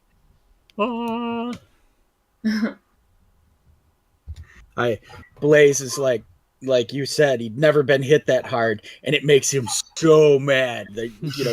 His name Blaze Emberheart. He feels his blood pumping. He goes all Alex Jones, and he's going to. I guess I'm gonna try to dispatch these villagers like now, because this fight needs to end. All right. So this one right here with the maul. We'll give Blaze inspiration too for being able to overcome that damage quite well. So you can give yourself inspiration. Nicely done. Nice. All right. So yeah, 21 would hit, and yeah, that sinks down another one of these guys. And I am going to use my action surge to attack the other one. Okay. And that's again another. Do you want me to put it in the chat because it's the first time I used it? Yeah, sure. All right. Action surge. It's another. You can only do this once per short rest. Oops. Help. My computer's fighting me. Okay, that was the last one that I forgot to actually put into chat. There's the action surge. I can push myself beyond normal limits for a moment. On your turn, you can take one additional action on top of your regular action. Let's see. Let's use this feature. Finish a short rest. Do it again. So I will attack the other one. Oh, I will use another one of my action dice as a great weapon master, and okay. I will use a precision attack. Here, I'll put it into chat. Sorry, there's a lot that a battle master can do, and I've gone Nova. It's that part of the Dragon Ball Z where the characters just go his hair stands on end and whatnot. Super Saiyan. You can expend one superiority dice to add to the roll, and again, you can use it after making an attack roll, but before any effects are applied. So it's another D8 to that 10. Come on, there it is. Yep, strikes true. Okay. Whew. And perfect. A 9. Exactly what you needed. Oh. Another unconscious villager. Woo! All right. And then movement. So what are you going to do on your 6th action? Yeah, that's a little ways off. And I just follow up Total Toddle there and basically wear them like underwear. Back here, fiend. All right. Egleth, you are up. I'm going to walk right up next or behind Blaze here. And I'm going to cast a spell. I'm going to cast a level 2 spell called Warding Bond. And so I put my hand on your back, Blaze, and I say, I'll share the pain with you. And let me do that. So Warding Bond, you get a +1 to AC, and you have resistance to all damage. But the catch is when you take damage, I take the same amount of damage. Okay. The catch. Yeah. And I assume that because you're casting it, it causes pain before it wards over me. It hurts. It hurts like hell. Son of I walk over here to kind of get out of the way a little bit. And as I walk away, I say, but stay healthy. And as a bonus action, I cast Healing Word. Oh, nice. Yeah. So you get 1d4 plus my spellcasting ability. So that is 1d4 plus 3. Okay. So you heal 5. Nice. I just wanted to mention that we had also another YouTuber joined us and is watching on Twitch. Is Paralegal Princess is another YouTuber that might be joining us in a future one shot. So we're working out some schedules, so you might get to see her playing with some of these fine people or other fine people, just like Cody from Taking 20 has mentioned he might be able to find some time in his schedule to play a game with us. So that all might be coming in the future. So thanks for joining, guys. Sweet. All right. And that is my turn. All right, you guys are pulling out all the breaks now. The adventure started easy, but it's starting to toughen up. Griselda, you have a giant half creature, half elephant charging down at you. You're pretty sure this next turn he's going to catch up to you. What are you going to do? I'm going to cast invisibility again. Okay. And hide, because I don't think I'll be able to survive him. All right, so cast invisibility. And, all right. So up to an hour while you keep on your concentration. You can still move at that point. Yeah.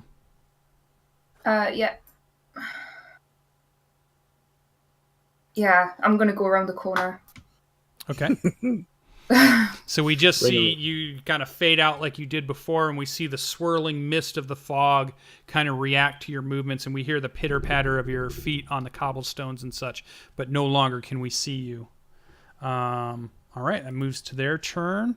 All of these guys are asleep or incapacitated, so they don't have a turn to go.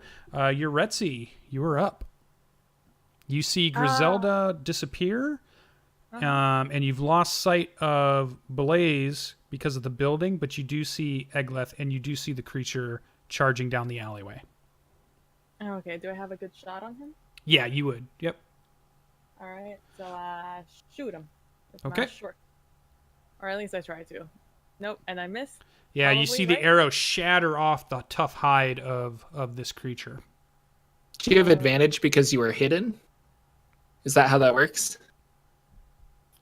Oh, do I? Yeah. Actually, you would, but his passive perception, her stealth roll was not good enough. But you're right. Normally, if she had successfully stealth, that attack would have been an advantage type. Okay. Yep, good call. All right. So I will jump. I'll walk off, and I will head. Ooh, what would be a good direction? I will. I will go up here. I will go up here, Okay. and I will use again. I'll go over there, and I'll use my bonus action to hide one. All right, yeah, try to roll a stealth.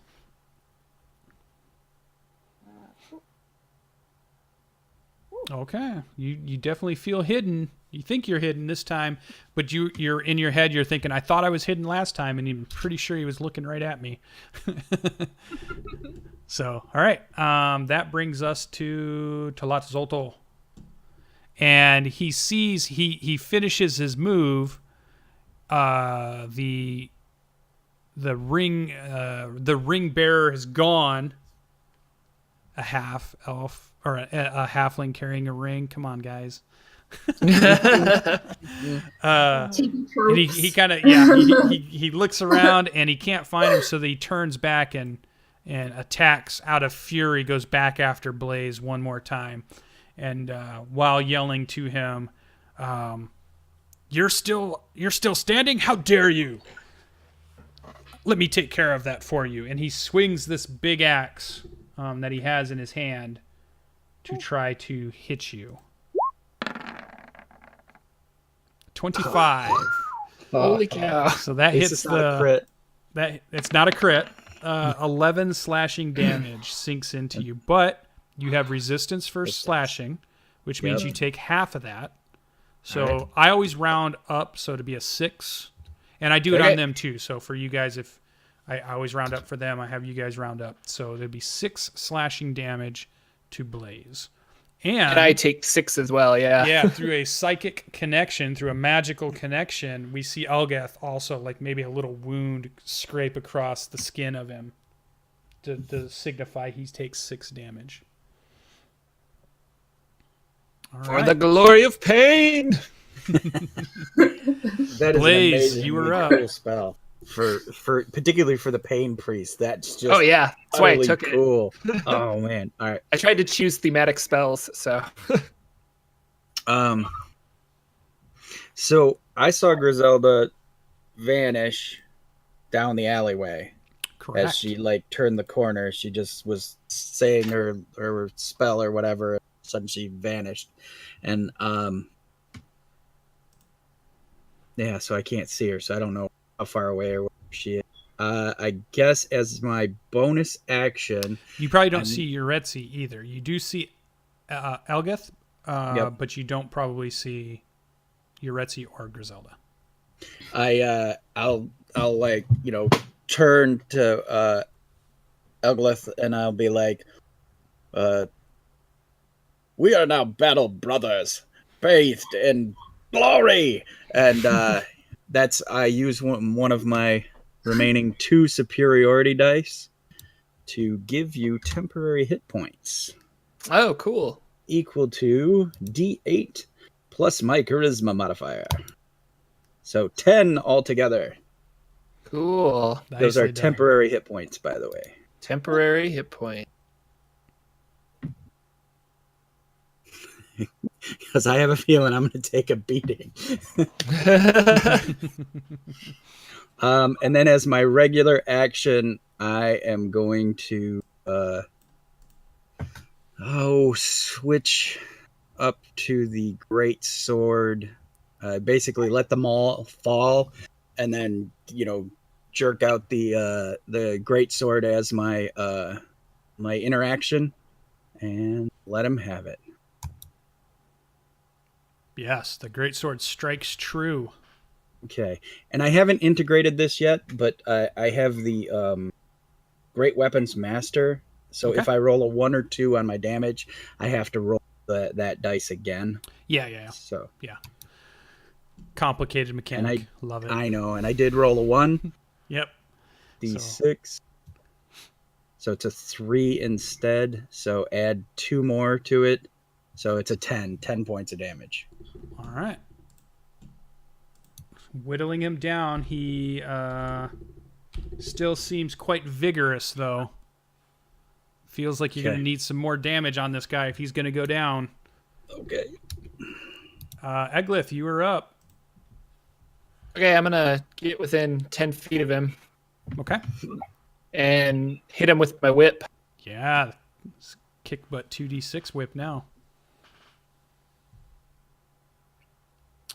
Yes, the 14 scrapes across his toughened hide and does the damage, so you can roll your damage. Perfect. And then I would like to, because I am a death cleric, I have this ability that I can use Channel Divinity for Touch of Death, and it does plus 11 necrotic damage. Oh, nice. So I channel Divinity into my holy symbol whip and do an extra 11 damage. Nice. That definitely rocks him back a step. He is definitely got wounds all across him now. Appears to be bleeding from several of the gash marks from the greatsword and the 9 slashes of the whip. He's definitely hurting. He's still going, still bustling and rippling muscles, but you're definitely whittling him down. Eglith, does that have like a visual component to it? Do we see any kind of like? Probably like some black energy coming through my whip as it hits him, and kind of like necrotic electricity touches him. Nice. Yeah. Black lightning. Got Emperor on him. Yeah. All right, that brings us around to our invisible halfling Griselda. You are up. I think I might hide. I might just continue hiding. Okay. Yeah, you can still move around. It doesn't know where you're at or can see you. You pretty much can move anywhere you want. Okay. Or even stay there if you wish. Or I might just stay. Okay. Now you can hold action too if you want to say something like I'm going to sit here and I'm not going to do anything unless something gets within 5 feet of me, and then I'll do something. But I'll wait if something like that were to happen. So yeah, okay. So that's usually like using a wait action, and then you give a trigger type thing. So Okay. Yeah, good. All right. So these guys? I guess we could just take right out of the order because they no longer are there. None of them are going to wake up at this point. Yuretsi, you've moved yourself far enough back that you're kind of out of line of sight of stuff, but it is your turn. Yep. But I can hear all the blows to the southwest of me. Yeah, you definitely hear ringing out Blaze's voice because he is definitely not being quiet. So I assume I can't. They're still in that same alleyway. Yeah. So I jump down and I head to over here. Yeah, and then you see them again. And Back to you. Shoot off a short bow. And I will miss. Yeah. Well, it hits, but again, it hits on like one of the barnacled areas of protection that it has on it, and it just shatters your arrow as it smacks into him, doing no damage to him. I'll just move over here and turn this corner. And I will once again just use my bonus action to hide. All right, roll it up. Oh, you're just getting better and better at these. All right, Untitled is up, and he seems to be angered. He's receiving pain from several directions. This puny human still stands before him and has not been crushed. And he shouts out, "You never stop the ritual, foolish human. This whole village will be turned." And he swings once again his great axe at you. Oh, he hits. 18. Yeah, okay. Hit. Ooh, big hit. 23. Good thing you have resistance, because it's going to cut it in half. And I'm going to use my last to parry. Oh my gosh. So it's sitting at a 12 points of slashing damage at the moment. And 13. Oh, nice. Plus 1. It's 10 plus 3. Or 1, sorry, you're right. So only 11. 2 get through, 1 gets through. 1 point gets through. All right. Yeah, so you see this. Let's set this up. This is nice. So this giant axe is swinging. You see the greatsword come up to parry it, and it deflects it because he can't quite match the strength of this thing. And as it deflects, the blade just skims past and grazes. It's like you get a haircut, and you've got like a little cut on the side of your head. 1 point of damage. As you pull out all the stops to save yourself here. So Yep, that was my last trick. This definitely angers him.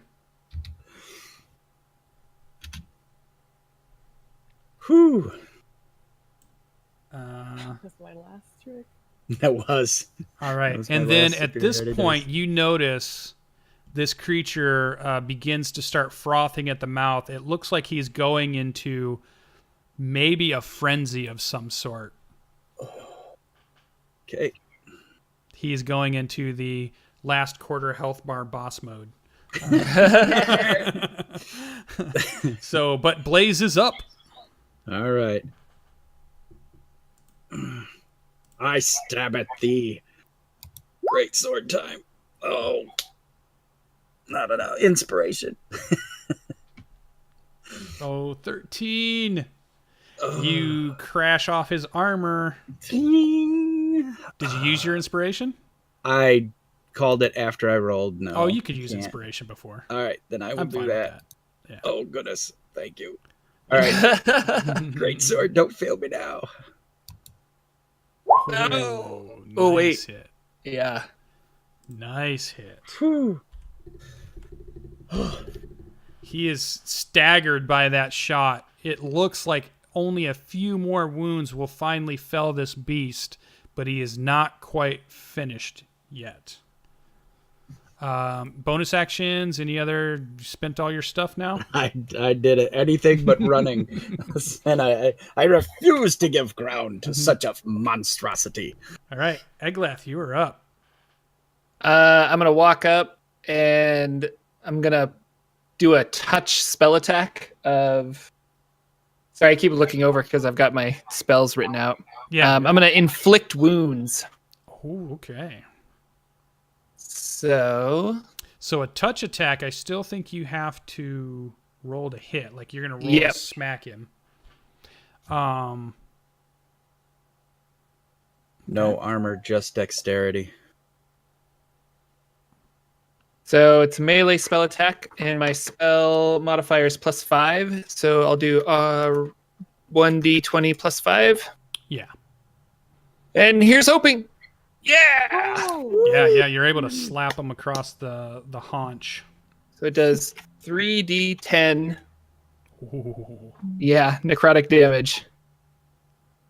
20 points of damage. Oh, nice. Yeah. And so I'm just like, for my goddess, and I touch him, and that same black crackling energy like takes over his body. Yeah, and so when you see your hand hit the muscle, you see the muscles ripple like they've been hit by some type of tremendous force.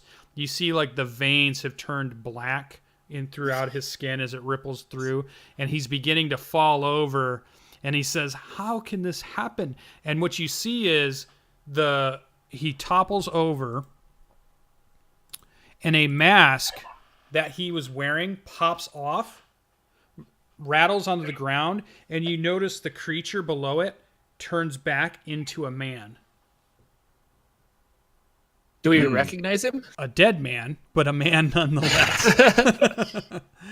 And yeah, you recognize him as Benson, the tavern keeper.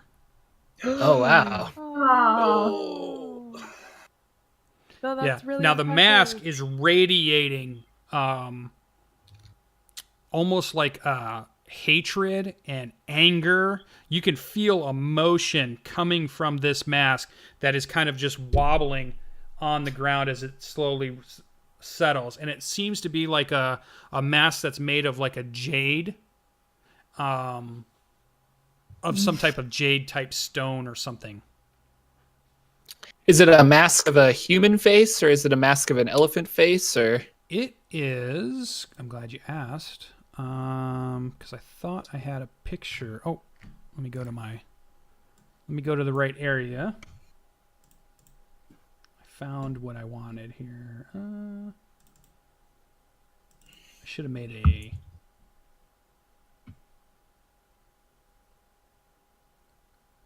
So it looks like. Let's just bring it in. You guys will see it.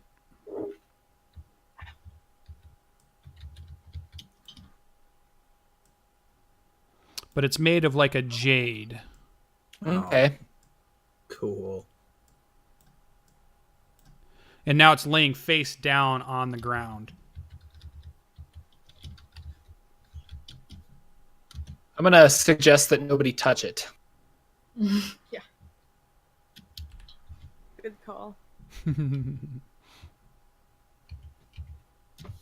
But I will ask Griselda. I'll say, Griselda, you're magic. This looks like magic. Can you tell me anything about this? I'll have a closer look and see what I can make of it. Yeah, you can do an Arcana check Okay. to see if you can discern anything. So you're not too sure. You can definitely feel that it's radiating some type of magic. It is a magical item of some sort. And you're pretty sure, looking at it, it's not necessarily, you don't think it's the touch, but you definitely think that if it's put on, then something is going to happen. But that is as much as you get. You don't get a lot from it. It's clearly of a school of magic that you're not as familiar with. Okay. Maybe we could show it to the mayor's wife. Because she was my mentor and she knows a little bit more about magic than... Sounds like a good idea. I pick it up. Does it do anything if I touch it? No, you can still feel the radiating emotion from it, but it doesn't do anything if you touch it. It's clearly this is a foul artifact of some kind that we should probably figure out a way of destroying. But I agree, we can show it to the mayor's wife. I'll stash it in my bag, and I put it in my keepsake. And then all of you from this direction, out in the fog, you hear a booming voice that is speaking in a language you don't know. And it's just saying phrases and phrases over and over, and it seems louder than it should be. And it seems to be coming from this direction. And you see the fog almost reacts to certain syllables in the words. But it's of some type of... Griselda, you think it's definitely some type of magic verbal component. Some type of spell or some type of ritual is being cast, and it's getting to the crescendo of it, and it's starting to affect things around it. Something is happening for sure in that direction. Oh, So we gotta off go, this way. guys. It sounds like some kind of ritual being culminated. We should probably try and stop it before it reaches its peak. Blaze says something like, "You've got to be kidding me. That wasn't the boss?" And then I grab my maul on the way through and start heading that way. And I follow him. Yeah. All right. And- yeah, so you're hearing the sounds. Let me zoom out a little so it's easier for me to... And it's like someone's casting the spell. It's not... Yeah, well, and the not voice is anything that we can discern. amplified. Yeah, it's even more amplified. So you're hearing it from this direction, Okay. which you kind of think, each of you kind of know that area as being the Temple Mount, the area where a lot of the temples are, and where there's kind of like a risen hill at that side of town where some of the rich people live, but also some of the temples are. I basically break into a run. Okay. Yeah, you're passing, and you start to see frightened villagers come out of their homes. They're so frightened at this point that they think just staying, because they're hearing the noise too, and the fog is reacting in a certain way. They just start opening their doors and they just start taking off, and they're just like, "That's it. We're getting out of here. We're running for it." So you still hear it in this direction. Okay. I keep accidentally moving my map and not my token. Oh. Yeah, so you can kind of see the hill now, and there's like a path that leads up that hill. Oh. And then you Right. know there's another open area here. Yeah. And as you come onto that is when you see the next little piece. So what we see now... Leapfrog.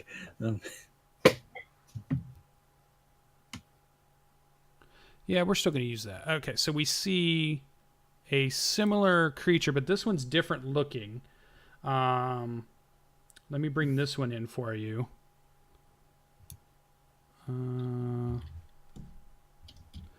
I'll make a quick handout for it so you guys can see it. So this one... Oh, no, actually, I have him set. So this guy. Let me show you...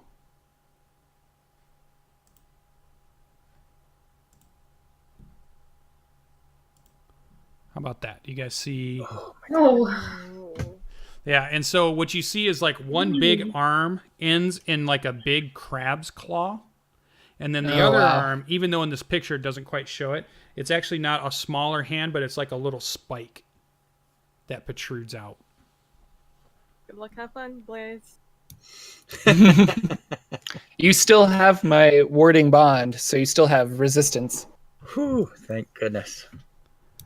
All right, and so as you guys pass by this little area here, this is one of the temples, and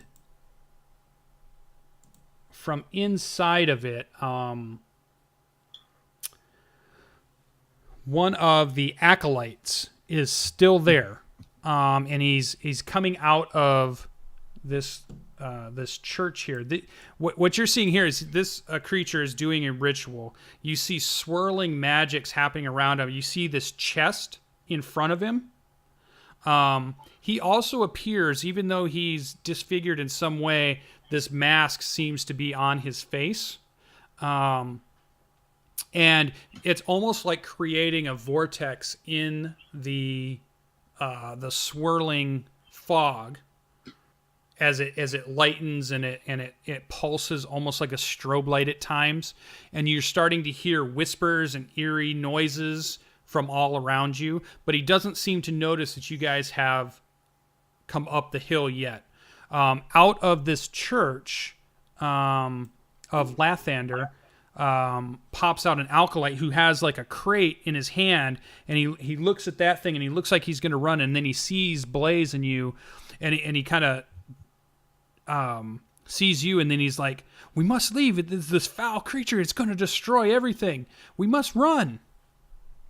And he I looks shoot like the he's going to creature. try to run down the hill, the path that you guys came up. I'm over this acolyte. I shoot the creature. Yeah. Okay. I'm taking a page out of Blaze's book. Attack first. Just going Ask right at questions it. later. Yep. All right. So let's start with, we're going to have a new roll, but give me a second to clear everything out. So those of you, it took several minutes to get up to this place. So your invisibility would still be going, Griselda, if you want it still to be on, but the 9 would be down. That minute would have passed, so that one would definitely be down. Let's just close everything out of here, and then we'll redo it. All right, so now you should be able to click on your icon and roll your initiative so we can all see what order people are going to go in. Oh, is it not working? There it goes. 7, 11, perfect. All right, and this one is going to be, we'll just say, big guy.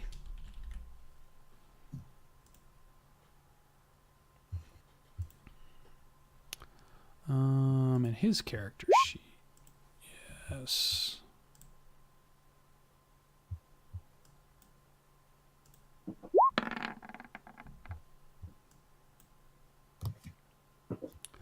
All right.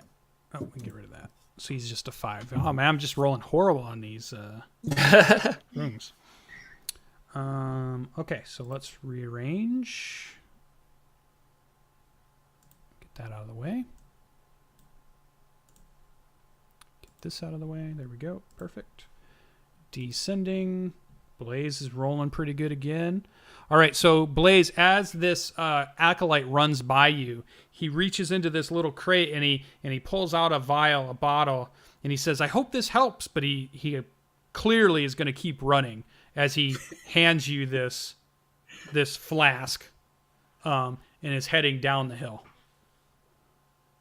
All right.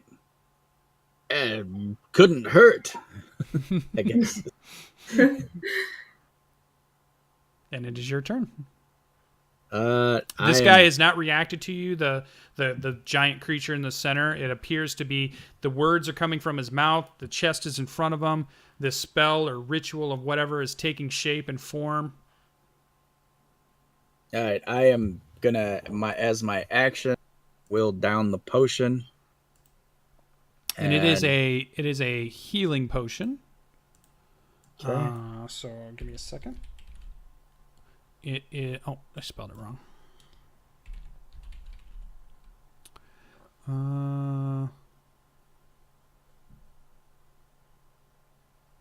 Where is it? Where's potions there? Items.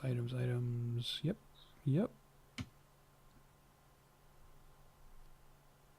Oh, I bet they listed as potion of healing. I bet. Let's do it that way. All right. It is, regular potion of healing, which is going to be 2d4 plus 2. So you can roll 2d4 plus 2.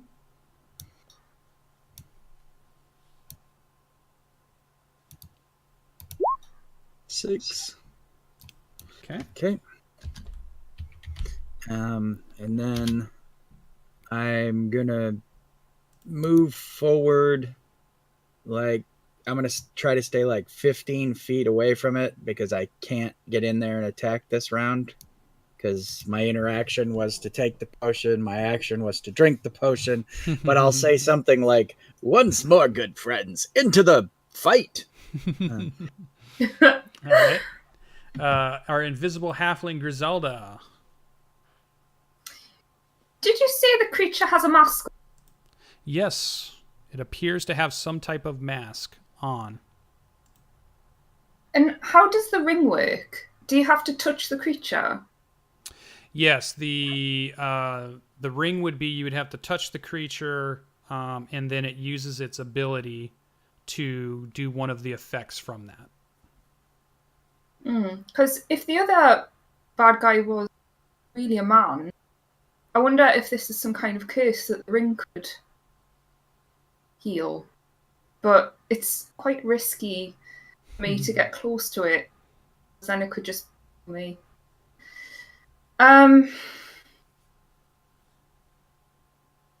Okay. Yeah, I'm not going to do that. It's way too risky. It's way too. If it doesn't work, I'm toast. Okay.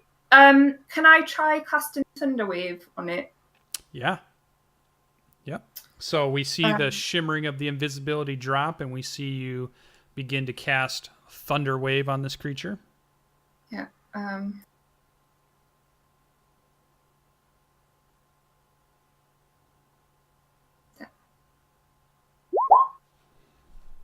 All right.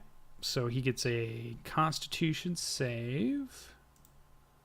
Let's see if I do it. No, I don't. So I take full damage. Oh, it's 5, and I get blown back. So we'll say you see him do the kind of superhero pushback where he digs his big claw into the ground and it scrapes across the ground, but he's pushed back 10 feet as this force of thunder wave ripples into him.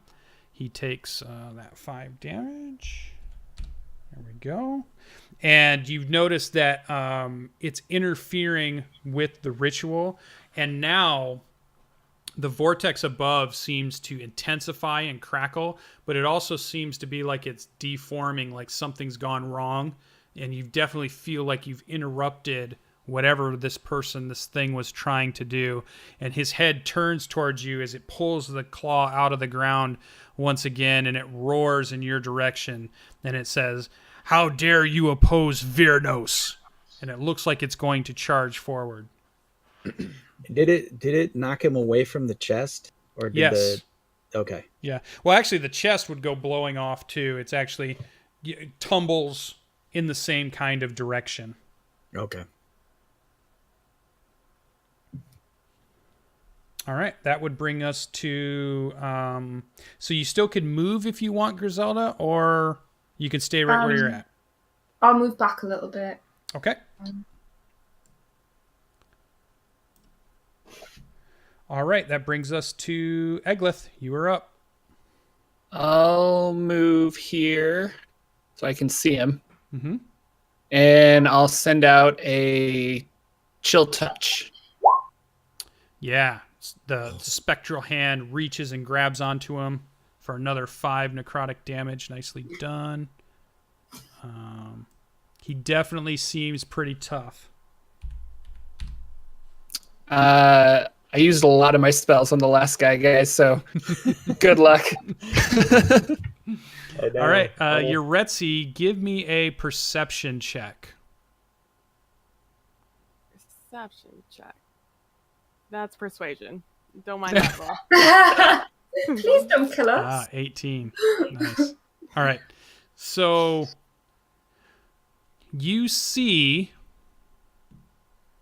a figure of some misshapen form just in the outskirts of the fog itself out here, but it looks like it's running away, and it was running in this direction.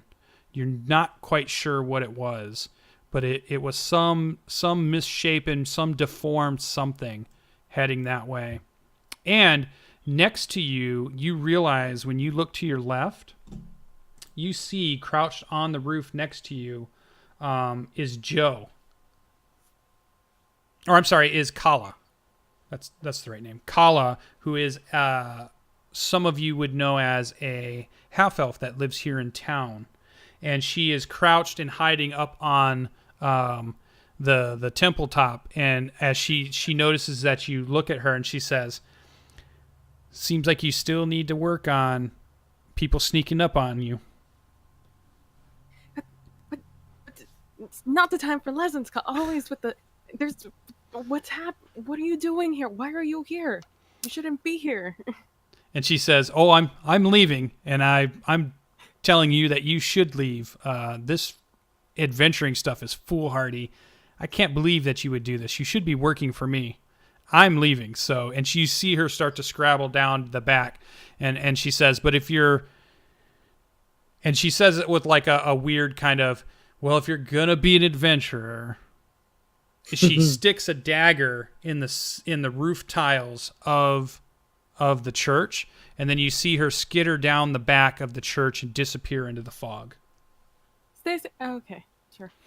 And I'll grab the dagger, and I'll look at it. Is there anything different about this dagger? Yes. Let's give everybody a take a look at it. It's a dagger that you know that she has used and is something that you've seen her use. And for the rest of you players, you know that Yuretsi has friends kind of from the wrong side of the tracks. Sometimes she hangs with the more seedier crowd, and you've seen this person before. And most of you may not know, but there's like a rumor or a suggestion that maybe Kala is into the criminal arts of the town here in Saltbreak, but nobody's been able to prove anything. And that's kind of how you know her. And this is a dagger that she uses, so you guys can see it. And it's basically a dagger of returning. So it allows you to throw it, and then you say a word, and it comes back to your hand. And you've seen her use this before. Sweet. So you have that. Let's see, because I'm running out of arrows. Oh, cool. That's sweet. Oh man, sweet. So I can't see the big bad from this vantage point, anyways. So I'm going to. You have to get closer. Jump Yeah. down. I'm Yeah, gonna this jump this down. fog is messing with your sight lines. It's so. Why would a DM do that? It's so mean. I'm right here. I could run. It's because I know PB who will stay 600 yards back and shoot arrows. Short bow, so I can only stay away 150 feet. Oh, okay. Yeah. Let's see. So I will. You know what? I'll use my bonus action to dash. Okay. So I think I end up somewhere around here for my first 30. Mm-hmm. And my other 30, I will head this way. Okay. And I'll just glance a look down the road, up the road. Yeah, you see the retreating shadow of a figure that appears to be misshapen in some way, and appears to be running down the road and into the swirling fog. It appears to be running away from where you guys are. Like misshapen like this guy, or misshapen like the other guy? Not as big, but there's something and you're only seeing like silhouette. You're not actually seeing like the color. You're not seeing, but there's something odd to the shape. Something doesn't seem symmetrical. Something doesn't seem quite right. But it's not a 7-foot creature. It's not an 8-foot creature or anything like that. Okay, so I'll log that into my brain place, as I can only throw this like 20 feet. So I will, with my short bow still in hand, I guess I'll drop the dagger for now, and I will attack this dude, who I'm assuming can see me, who has seen me, and this is not sneaky at all. Yeah, definitely. You're within still. Let me check the range of it. PB, as an interaction, you could slide the dagger in your belt or something. Oh, I will do that then. I will slide it up in my belt. And I will just regular hit him with the short bow. Okay. I haven't been sneaky yet. No. And I'll miss. Yes, 11 crashes off the skin of this creature. And I'll just, take a little bit of cover behind that building, and that'll be my turn. All right. So you see this creature, Viernos, and he kind of shouts out, "Paha, you coward! How dare you leave me in this fight? When I'm done with them, I will hunt you down." And he begins to move forward. Yep, he's going to be able to get to Blaze on a regular move. So he charges forward. Oh, Blaze. Of glory. This could be fun. So the first thing he's going to do is try to hit you with his spiked hand. Ooh. It was nice knowing you, Blaze. Mm-hmm. Oh, For it's nice. 9 piercing, but it would be halved, so you're at 5 piercing. Okay. Right.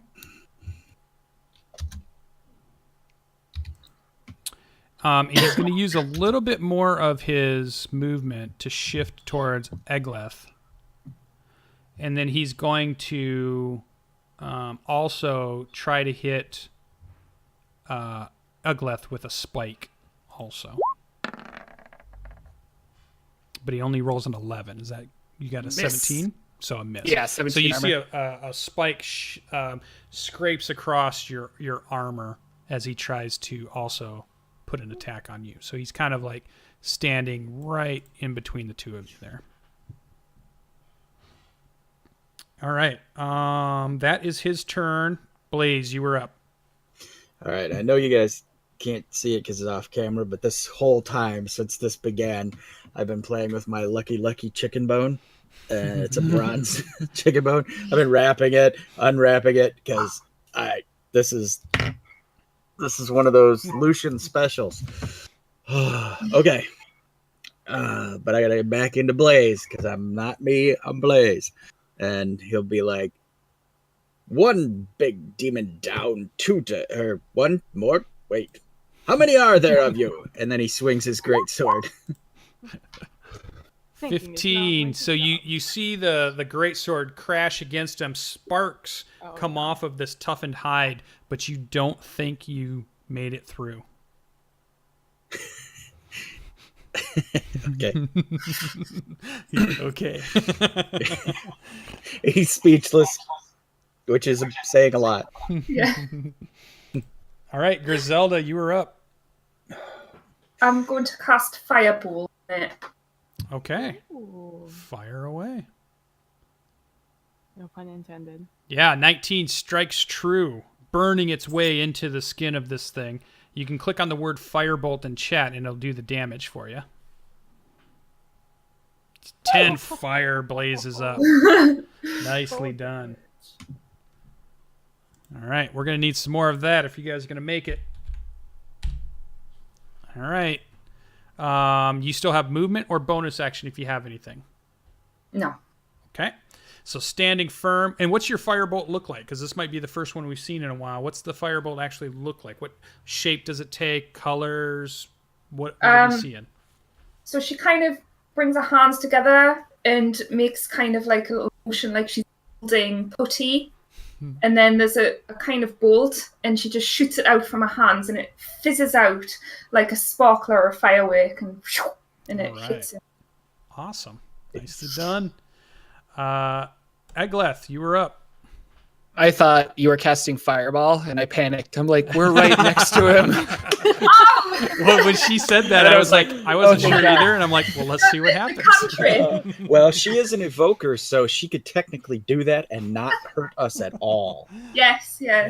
Yeah. So- So the last guy changed when he died and his mask fell off. Mm-hmm. Is that correct? Could I try and like grapple him to try and pull his mask off? You can try. Okay. So a grapple is an opposed check. So you get to do a strength check. Yeah. And I get to oppose you with either an athletics or a strength roll. So Actually- do I roll my athletics? Yeah, I was going to say he can use strength or athletics for a grapple. Oh, right. Yeah. So you can use whichever one is the higher. Okay, because I've got a +7 in athletics. So Yeah. Okay. Yep. So you can use that one. And then I'm going to oppose, which is... wait, how do I have a 7 in athletics? That doesn't make any sense. What's your I should have strength a- bonus? My strength is 3 and my proficiency's 2, so I should have a +5. That's weird. Maybe because you're a Goliath? I don't know. Oh, maybe. Hmm. No, I think something's messed up with my skills. It says everything's 7. Oh. Oh, yeah. I'll just roll +5 because that seems correct. Oh, it's terrible. All right. Well, if I roll a 1, so his strength against yours. No, he's able to to ward, like you're trying to grab at the mask and he just like shoves you aside. You're not able to. So that's an action. You would still have movement or bonus action. If I move, he gets an opportunity attack, right? If you move out of his reach, you can move around him, staying around him, and then he doesn't get that attack. But if you move out of range, he has a chance for a reaction. I'll move over here. Okay. And that's it. All right. Yuretsi, you are up. I once again cannot see anything. So I will round the corner this way. Still seeing literally nothing. I think that'll be my first 30 movement. Yeah, you know the fight's over here somewhere. You can hear it. I will dash down. Let's see. I'm just going to move myself little by little until I could see something happen. Little by little. I see outlines right on the edge of my vision. Let's show the audience what you're doing here. I'll do a Control L, so that's okay. There you go. I can just see them right there. Yeah. So I will, and my friends are right next to him. Yes. So this will be a sneak attack with my short bow. Oh my god.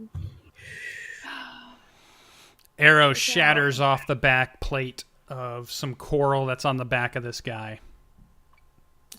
Unable to penetrate. That'll be my full 30, and that'll be my turn. All right. So Virnos's turn as he looks, and you see Blaze. He picks up, like he's this whole time, like when he's fighting you, he raced up with this claw and he uses it to move, almost like a big, kind of like the big gorilla kind of moving. And when he was fighting, he had it planted in the ground and is using it as like balance. But now you see him raise this claw up, and he's going to use this big claw on you, or he's going to attempt to use this big claw. The last thing you want is this to be a 20 crit hit, so just so you know. But let's do it. Oh, a 9. Nice. So he misses with this claw. Let me tell you a little bit about this claw, because you see what he's trying to do. Not only does it, when it hits you, the claw kind of grabs onto you, but then you have to make a saving throw to dodge out of the way, or he crushes you and grapples you at the same time with this large claw. So you can tell this. You hear this thing snap closed, and it reverberates, and you realize that if you're in the middle of this thing snapping closed, it's going to be Pain Town for sure. Okay. Egleth might be like, "Oh, I want to try how that feels," yeah. but Blaze is not about it at all. But he misses, and at that point, he tries to. So the claw misses. It digs into the ground one more time, and then he swings back behind him. He throws his hand back behind him that has the spike on it, and tries to hit Egleth with a spike. Oh, 21. That should get through the armor for 9 piercing damage. So my temporary hit points are now gone, and I'm at 12. So I'm not doing the best. All right. Blaze is up. All right. We need some heroics. Yep. All right.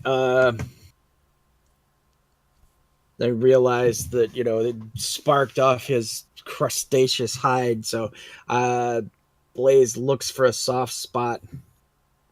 And I guess, like I said, that last blow, just sending sparks and not piercing, has just shut him down. You can tell the battle is taking its toll. And he just tries to stab it in the guts. A 20 strikes true. Nice. 10 slashing damage. That's what you need. So he digs the great sword in and yanks it out to the side, trying to maximize the slash. Yeah, and he kind of lets out a roar, and he says, "I will not be defeated." Bonus action or movement? I got nothing. Griselda, good soup. I'm going to cast another firebolt at it. Firebolt away. Firebolta. strikes true Oh, again. nice. She's like a deadeye with this thing. Fire blazes into his face. Go ahead and give us some damage. Oh, another big 10. Nice. Yay! Halfling coming through. You see quite a bit of burn and scar mark. It's burned off some of the fungal matter on it, on him, and he seems to be hurting. He's definitely, you feel like within a few more blows of being staggered. Blood is pouring out of different wounds, but he still fights on. His muscles still rippling as he still looks like he's trying to fight. You have movement or bonus action left? No, I haven't. All right, standing true, standing tall. Egleth, you are up. I'm going to do Inflict Wounds again. This is my last first level spell slot. All right. And it's going to be a d20 plus 5. Yeah. Oh, 21 points of damage. So it takes... No, that's to hit. Oh, to hit. Yeah, definitely strike. So you slap him on the back again. With my hand, because Yeah. it's a touch attack. And then I do 3d10 points of damage. All right. Wow. That's good. Oh, nice. 23. That was really good. Oh, yeah. Yeah, so what you see is as you hit him in the back, again, you see the muscles ripple as if they've been impacted by some enormous force. It crashes this thing to the ground. The mask flies off of this guy once again, and then you see before you, as the form shifts and changes, you see what looks to be like a fisherman, now dead, laying before you. We're killing lots of people. I feel like we should have removed the mask. As you guys say that, I tell you guys I saw someone running this way. Apparently, this Paya person, I don't understand giant, but they were going this way. I point as I start going. I'm like, are you guys gonna come? Are you ready? Blaze looks back and is like, Griselda, do you have that mask? Yes. I think we should probably take this as well. Yeah, well, what you start to notice is as this guy falls, you see the fog begins to dissipate rapidly. Sunshine begins to shine back through. You see the turned over chest. Maybe I'll just grab one. Let's see, chest. We'll throw one out there. Sure, looks good. That's huge. Look out, Egleth. So the turned over chest has fallen over and is laying here. The mask is laying on the ground. I can't turn it. Okay, we'll just leave it. This mask looks like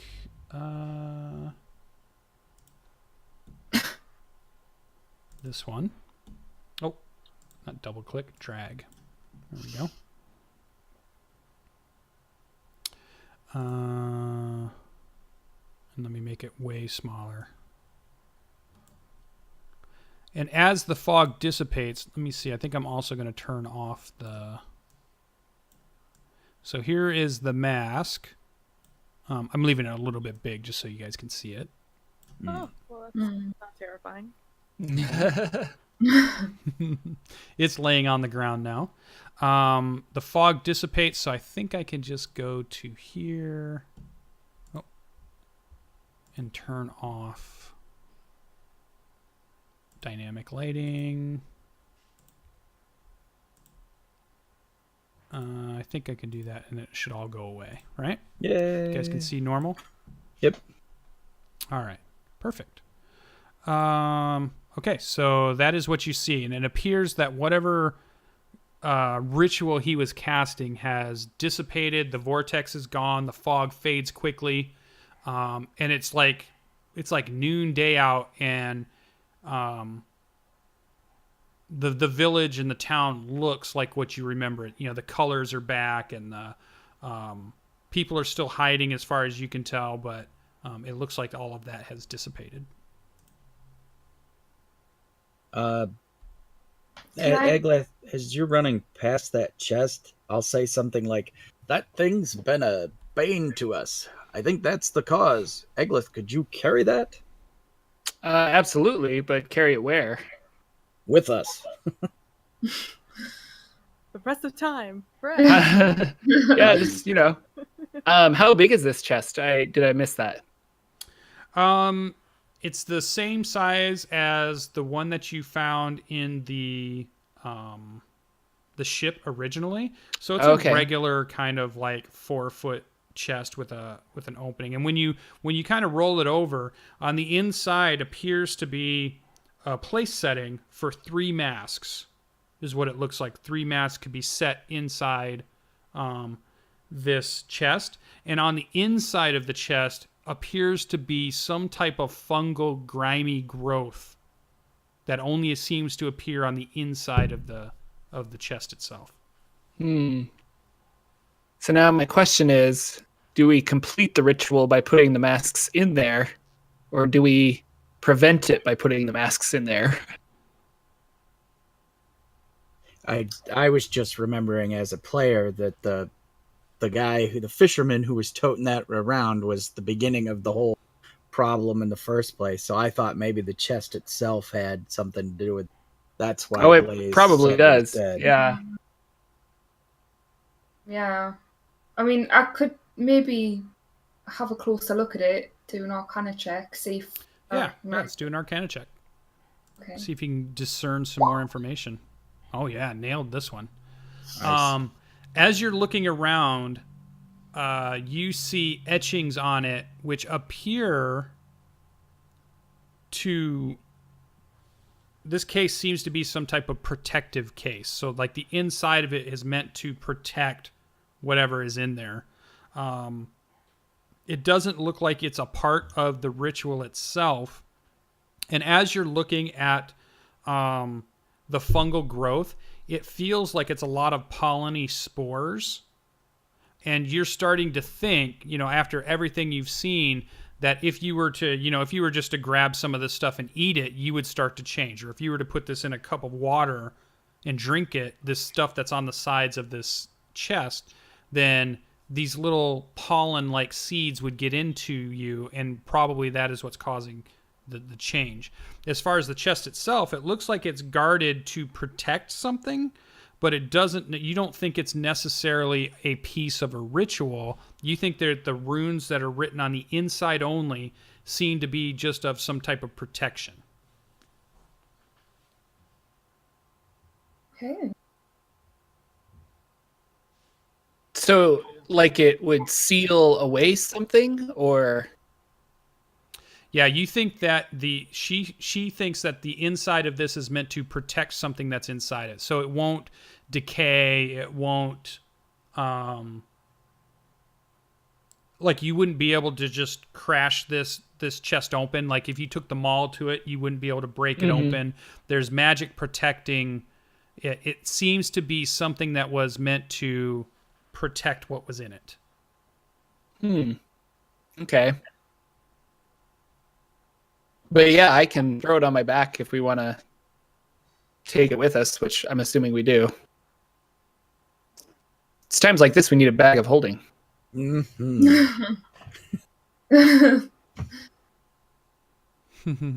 Do we want to put a mask inside and see what happens?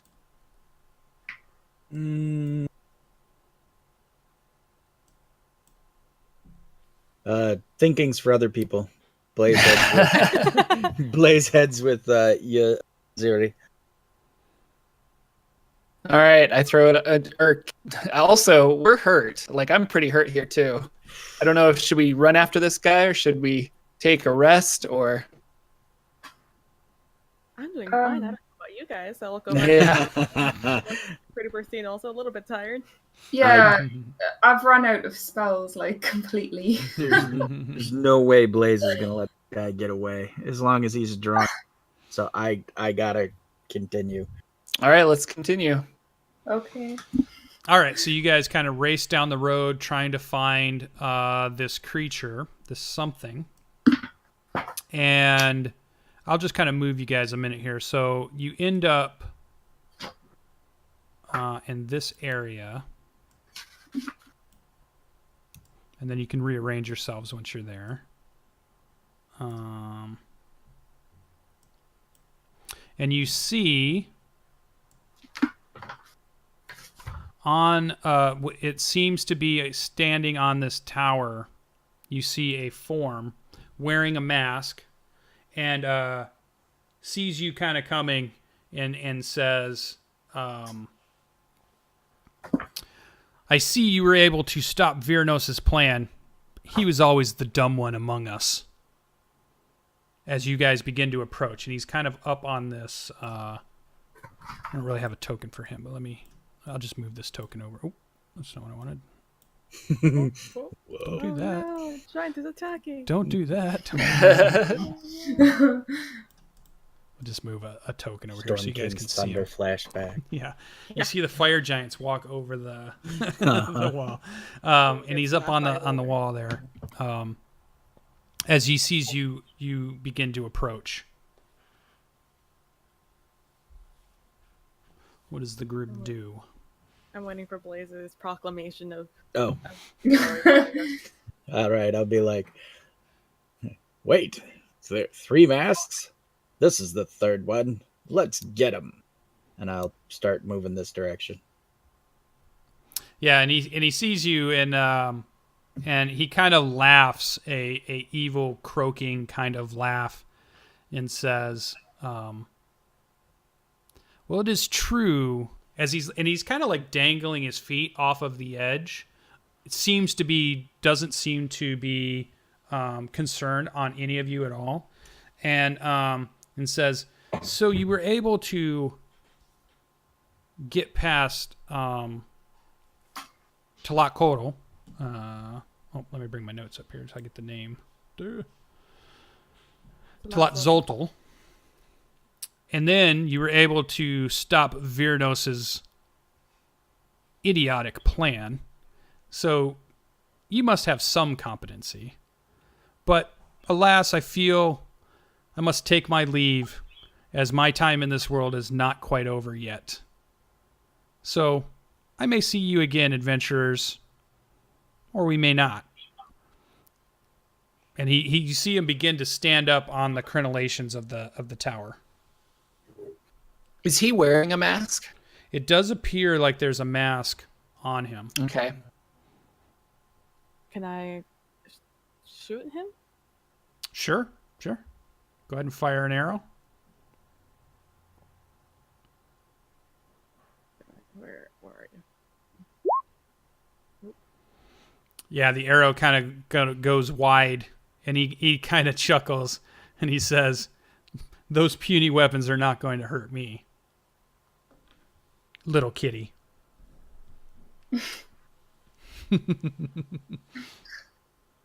And he kind of begins to turn, as if he's going to turn his back on you. You guys can all do stuff if you want at this point. I'm giving you a chance to do I'll something. send out a chill touch and try to stop him. Okay. Firing away. Yeah, it hits something that seems to be a barrier around him and then just dissipates. Doesn't actually contact him. How far up is he? Is he up on a... Up on that tower is probably at least 30 feet up, maybe 40 feet up. Okay. It's pretty high. It's one of the bigger towers on the wall. There's a door that usually leads up to these towers at the base of the tower. And then there's some type of way, not that many of you have been in these, but there's usually a way to get up to there, and then you can usually walk the wall or stand guard up on top of the tower. So Blaze and Griselda, last chance for something. So there's no way I'll reach him running, because he's more than 30 feet away. Yeah, you probably get to the tower, but and Yazeri's a normal arrows just kind of bounced off some kind of bubble around him. Mm-hmm. All right, I'll say, Yazeri, hand me that dagger. And I kind of gesture towards her magic dagger. Like she's going to just throw it to me or something. I'm like, well, don't lose it.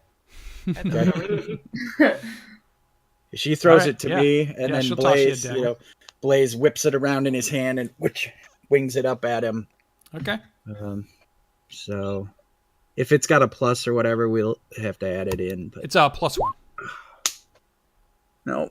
Yeah, you Man, see it wing we're- out and past and out, but you know, Yuretsi, that if you speak the word, it appears back in your hand. And I do. The moment I see it miss, Yeah. I'm like, Yeah, and then it appears back in your hand. All right, that leaves Griselda. You have something to do. If there's anything you can try. I can try a firebolt. I'll give it a shot. Oh, mugger, hugger. I love it. I love it. Oh. It's perfect. I couldn't have even asked for anything better, really. Yeah, I was about to say. So you see him. Oh, You see I'm a last trying. chuckle as this fizzling bolt kind of doesn't even quite make it to the tower, and he kind of chuckles and he says, "Yeah, you definitely need to work on that." And then you see this mist kind of appear around him. He goes nearly invisible, and then fades out. You see him begin to walk away, and then you hear all around you whispers like it's behind you into the side of you, and everything. And you hear him say, get back to my note part here. He says, well, you have stopped Mictlancihuatl from gaining purchase on this world. And until I retrieve the two masks, I will not be able to bring her glory to this, what you call, what is it? Forgotten Realm's actual word, Torel? I think it's Torel. Oh, Tyrell. Right? Yeah. Tyrell, yeah. Oh. Or Toril. Either Toril. way. It's tomato, Soon, tomato. soon Torel will feel her caress. But for now, I will take my leave. And it's just like this echoing voice that's coming from different areas from you. And it says, you have this day, but we will meet again. And then it's silence. Nowhere in Terrell will you be safe. We will hound you, demon. And Yeah, no response. It seems like everything is back. Now you're starting to hear the normal sounds of people coming out of doors. You're starting to see people, regular people, no more turned at this point. You hear seagulls from the harbor. You hear the dogs barking, but that's about it. It seems like the town has returned back to normal. The good news is we stopped this corruption today. And the better news is that we will stop it in the future. yeah. well spoken. All right. What would how would the group like to bring our resolution here? As far as anybody else you want to talk to, anywhere else you want to go, as we bring this to a wrap. I think we should figure out these masks, like ask the mayor's wife, or Yeah. if there's like a lore master in town that could kind of clue us into the masks and the chest. Yeah. Let's just move us to a regular screen here now. Don't really need a combat screen. So yeah, you end up talking to some of the elders. We can have a meeting of the elders where we have the mayor and the mayor's wife, who is also a wizard of some renown. We have the leader of the Saltbreak Adventuring Company. We kind of have all of the head of the guild masters, the head of the harbor, and they all are kind of in a meeting with each of you. And you've been retelling them the story of how your mission went, what happened at Edgecliff, what you found when you got here, and they're relaying some of the information to you about how the fog rolled in and then people were starting to be dragged to the fountain after this chest had been dipped into the fountain. And the chest is in the room. in the two masks. Where are the two masks at this point? I've got one of them in my Okay. bag. Anybody else have the other one? I'm carrying it on my backpack. Okay. So, but separated, so kept apart. So we have the two masks in the room. And you do feel some emotion seeping off, but the masks have changed now that some time has passed from anger and frustration. It's now this weird calling of just put me on kind of thing. Just, I will grant you your wish. I will grant you great power. You get this feeling. It's not words, but it's the emotion of, just try it. Just you'll get something great if you just try this. It's trying to egg you on to wear the mask. And as they're looking at these things, let me go back to my notes for the name. Not Kala. We want Allura. Allura is the mayor's wife, the wizard, and she is looking at it, and she casts a spell which appears to be some type of divination spell on the chest, and you see her eyes kind of roll back, and then she comes back, and she says, "Yes, it appears that this chest has traveled from many lands, from the south, from some type of temple I've never seen, and these masks apparently are part of that, but it's more spiritual in nature, more divine in nature than it is arcane." So she's not able to really get a lot more information on it. She believes also that the chest is a way to carry things that are in it, and she believes that if the masks were in it, you would not be feeling the emotions from the masks in the room, like if they were contained in the chest. But since they're out of the chest and there's nothing containing their power, they're trying to manipulate those that are in the room. And maybe you even see like a couple of the people in the room are like staring.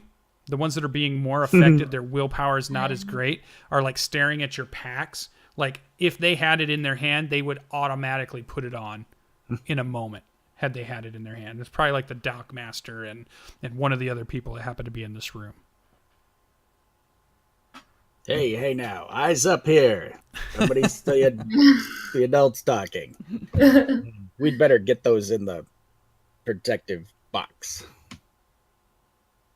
Yeah, and also you have Allura has been looking at the. She says that we should cleanse the inside of the chest. Obviously, this fungus or this growth has come from this other land. It's something that we've not seen in Velan anywhere, and obviously, the damage it can do if it gets into water sources or food sources or people touch it or eat it or that kind of stuff. She really wants to just scourge the inside of this, of all of that fungal growth, to get rid of it. But she's also kind of looking to you guys because you notice something that's different in this meeting than all of your other meetings. And all of the other meetings, everybody has treated you like they're the adults and you're the children, even though you are not. But in this meeting, you notice that they're looking at you in a much more respectful, and as if they're waiting for you to make some decisions, as if you know more because of the things you've been through. There's a lot more receptiveness from them to listen to your ideas and listen to what you guys think also. And they're not just unilaterally saying, you need to go do this or you need to do that like they used to. You feel a different change in the relationship with the town now. Hey, Griselda, you remember that time we fought Verdos and you let him have it with fire? Do you think your magic fire could scrape away this fungus? I can try. So I can cast Firebolt into the barrel of the chest. See what happens. Yeah. So you cast it in and you don't have to roll or anything, and you can see it burning all of the the living material that's inside of it. It all catches flame and it scours it. But you do notice that it doesn't harm any of the wood itself. The runes kind of pulsate as they seem to rebuff your magic. And the little holders that hold the masks themselves also seem to resist any damage to them. So there's no scorch marks, there's no burn marks. But the other stuff in there, like the dust is gone, the growth of the, I guess, detritus that's in there, fungal growth and all that seems to be vaporized out of there. I do a slow clap. Good job. And I place the mask in the box if it's clean. Yep, and ask Griselda for her mask. You see and I'll the place it in the symbol's pulse as you place it in, and you feel a lessening of the want and the need of the mask to be worn. They have that emotion that radiates from it. If these are like divine kind of magic, is there a roll I can do to sense what kind of like deity this might be following? Yep, you can do a religion check. I'm not good at that, surprisingly, but I'll try. Yep. No. Yeah. Yeah, you'd have needed a pretty high roll. What you think is this is obviously a lost religion, a religion that is maybe something that is not maybe from one of the past times, something that's not been written about much or that you have come across. It's certainly not any of the more known deities that you know about now. This seems like something that's been forgotten, or seems like something from the past, seems like something that's been hidden for a while, but nothing that you can discern. All right, and then we hear the sounds of laughter and children playing outside as I think our camera will kind of zoom out. And we have this picturesque look of this port town that's got back to its roots. All of the colors are vibrant, and there's lots of ships that are pulling in and offloading stuff, and it just seems to be like this idyllic kind of port town, completely different than it was just hours ago.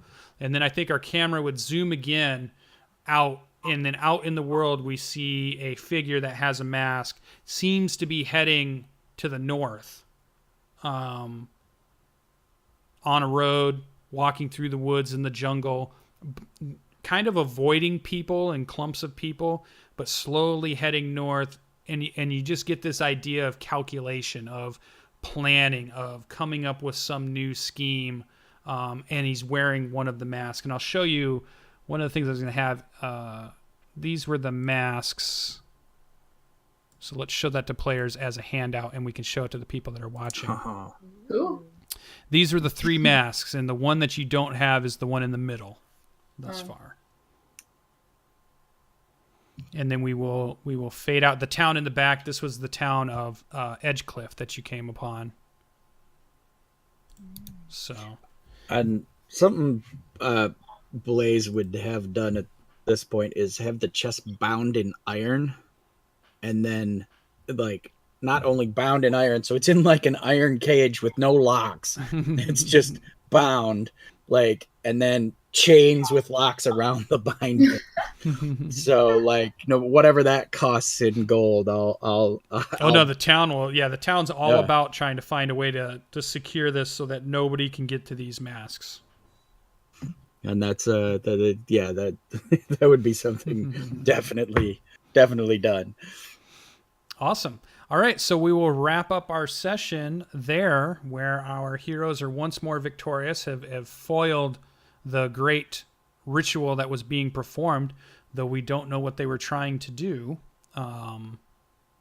We don't know what their ultimate plan was quite yet, but we will leave it for another time, maybe sometime in the future if we ever reprise these roles. So I want to say thanks to everybody that came and played Dungeons & Dragons with me on Sunday.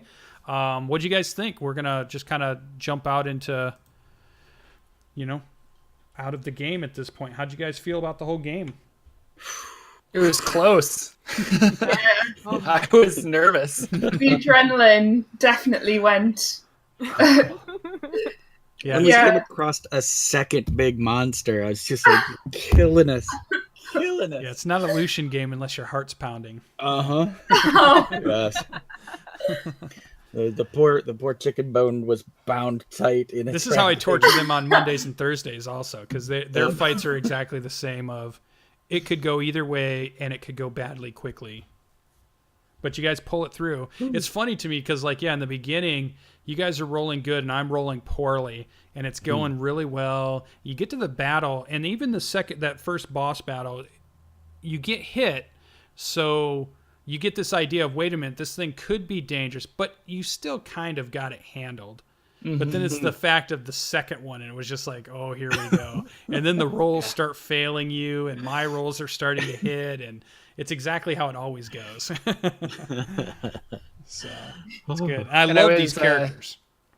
I think I was telling you, I don't know if we were on stream yet, but I really love the weapon that you made for Eglith. Like, that was really creative, and it's just kind of fits his theme, and I really like it. So that was I wanted cool. to tie something a little bit in with everybody, so I went through their backgrounds and took a look, and I really wanted to find a way to root these people into this world. Like, what makes them different than any of the other, because the characters are great. I'm really loving, Griselda and Elgeth and Uretzi and Blaze. I mean, they're all really iconic now in my head of cool characters that have been fun to watch how they play and do things.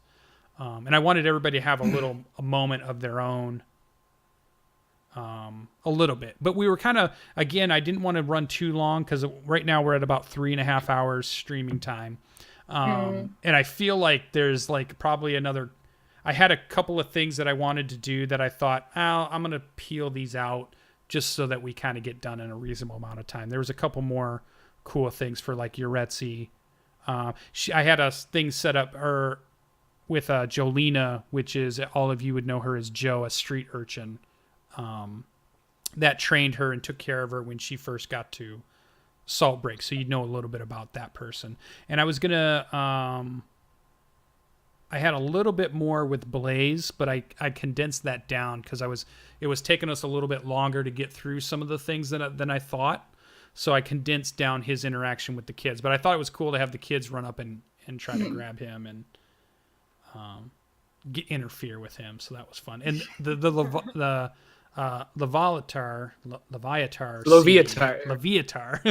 Yeah. That one has been in my head for the last week or two. I've been thinking about having her appear to you, and I'm thinking, this would be cool for a cleric class when their deity appears to them and talks to them. So that one's been in my head for a while. So that was awesome. It was fun. Sweet, man. That was a good bit. So yeah, awesome. really enjoyed it. All right, well, Having a lot of fun with this character. So if you guys want to talk a little bit about your channels or stuff that you're doing, this is your chance to really promote yourselves a little bit. I'll shut my mouth because I've been talking the whole time. If you guys want to reach out to the audience that's out there and mention. We want to start with Blaze. We'll start with the first picture on my screen. Blaze, you want to talk a little bit about it? You guys know me as Greybeard. Love role-playing. Chance I get. We're doing a Shadowrun 5th edition on Saturday mornings now, usually like 10 a.m. Eastern Standard Time until 1 or later. It's 5th edition Shadowrun, so it's a lot of crunchy mechanics. If you like, tech and bits and bobs and, to see all the numbers crunched together, that's really kind of the focus because we're all learning it. So that's 10 to 1 Eastern Standard Time, Greybeard's Tavern, here on Twitch. All right. PB, playing Uretzi. What's going on in your life? A lot. But my online life, you can find me over on Twitter at PB Plays Inside, on YouTube /PB Plays Inside. Things have been happening in my world, so I don't really have a set schedule for anything, but I do stream. I have been streaming a lot of Super Meat Boy. We're trying to 100% that game. No achievements. Screw achievements. Steam, they're crazy with those achievements. But we are trying to 100% it. So far, we're in Dark World, if you know what that means. I do play on Mondays. We play Storm King's Thunder over on SirLucien's channel. I'm there. Occasionally, I stream it. I also play on Thursdays on SirLucien's channel. We play The Black Door. On Saturdays, I play with Greybeard. Also, you can find it on Greybeard's Tavern, Shadowrun. And I'm sure eventually one day I'll stream those also. I do all my streaming on YouTube though, so you can go find me again at PB Plays Inside, and that's all I have going on.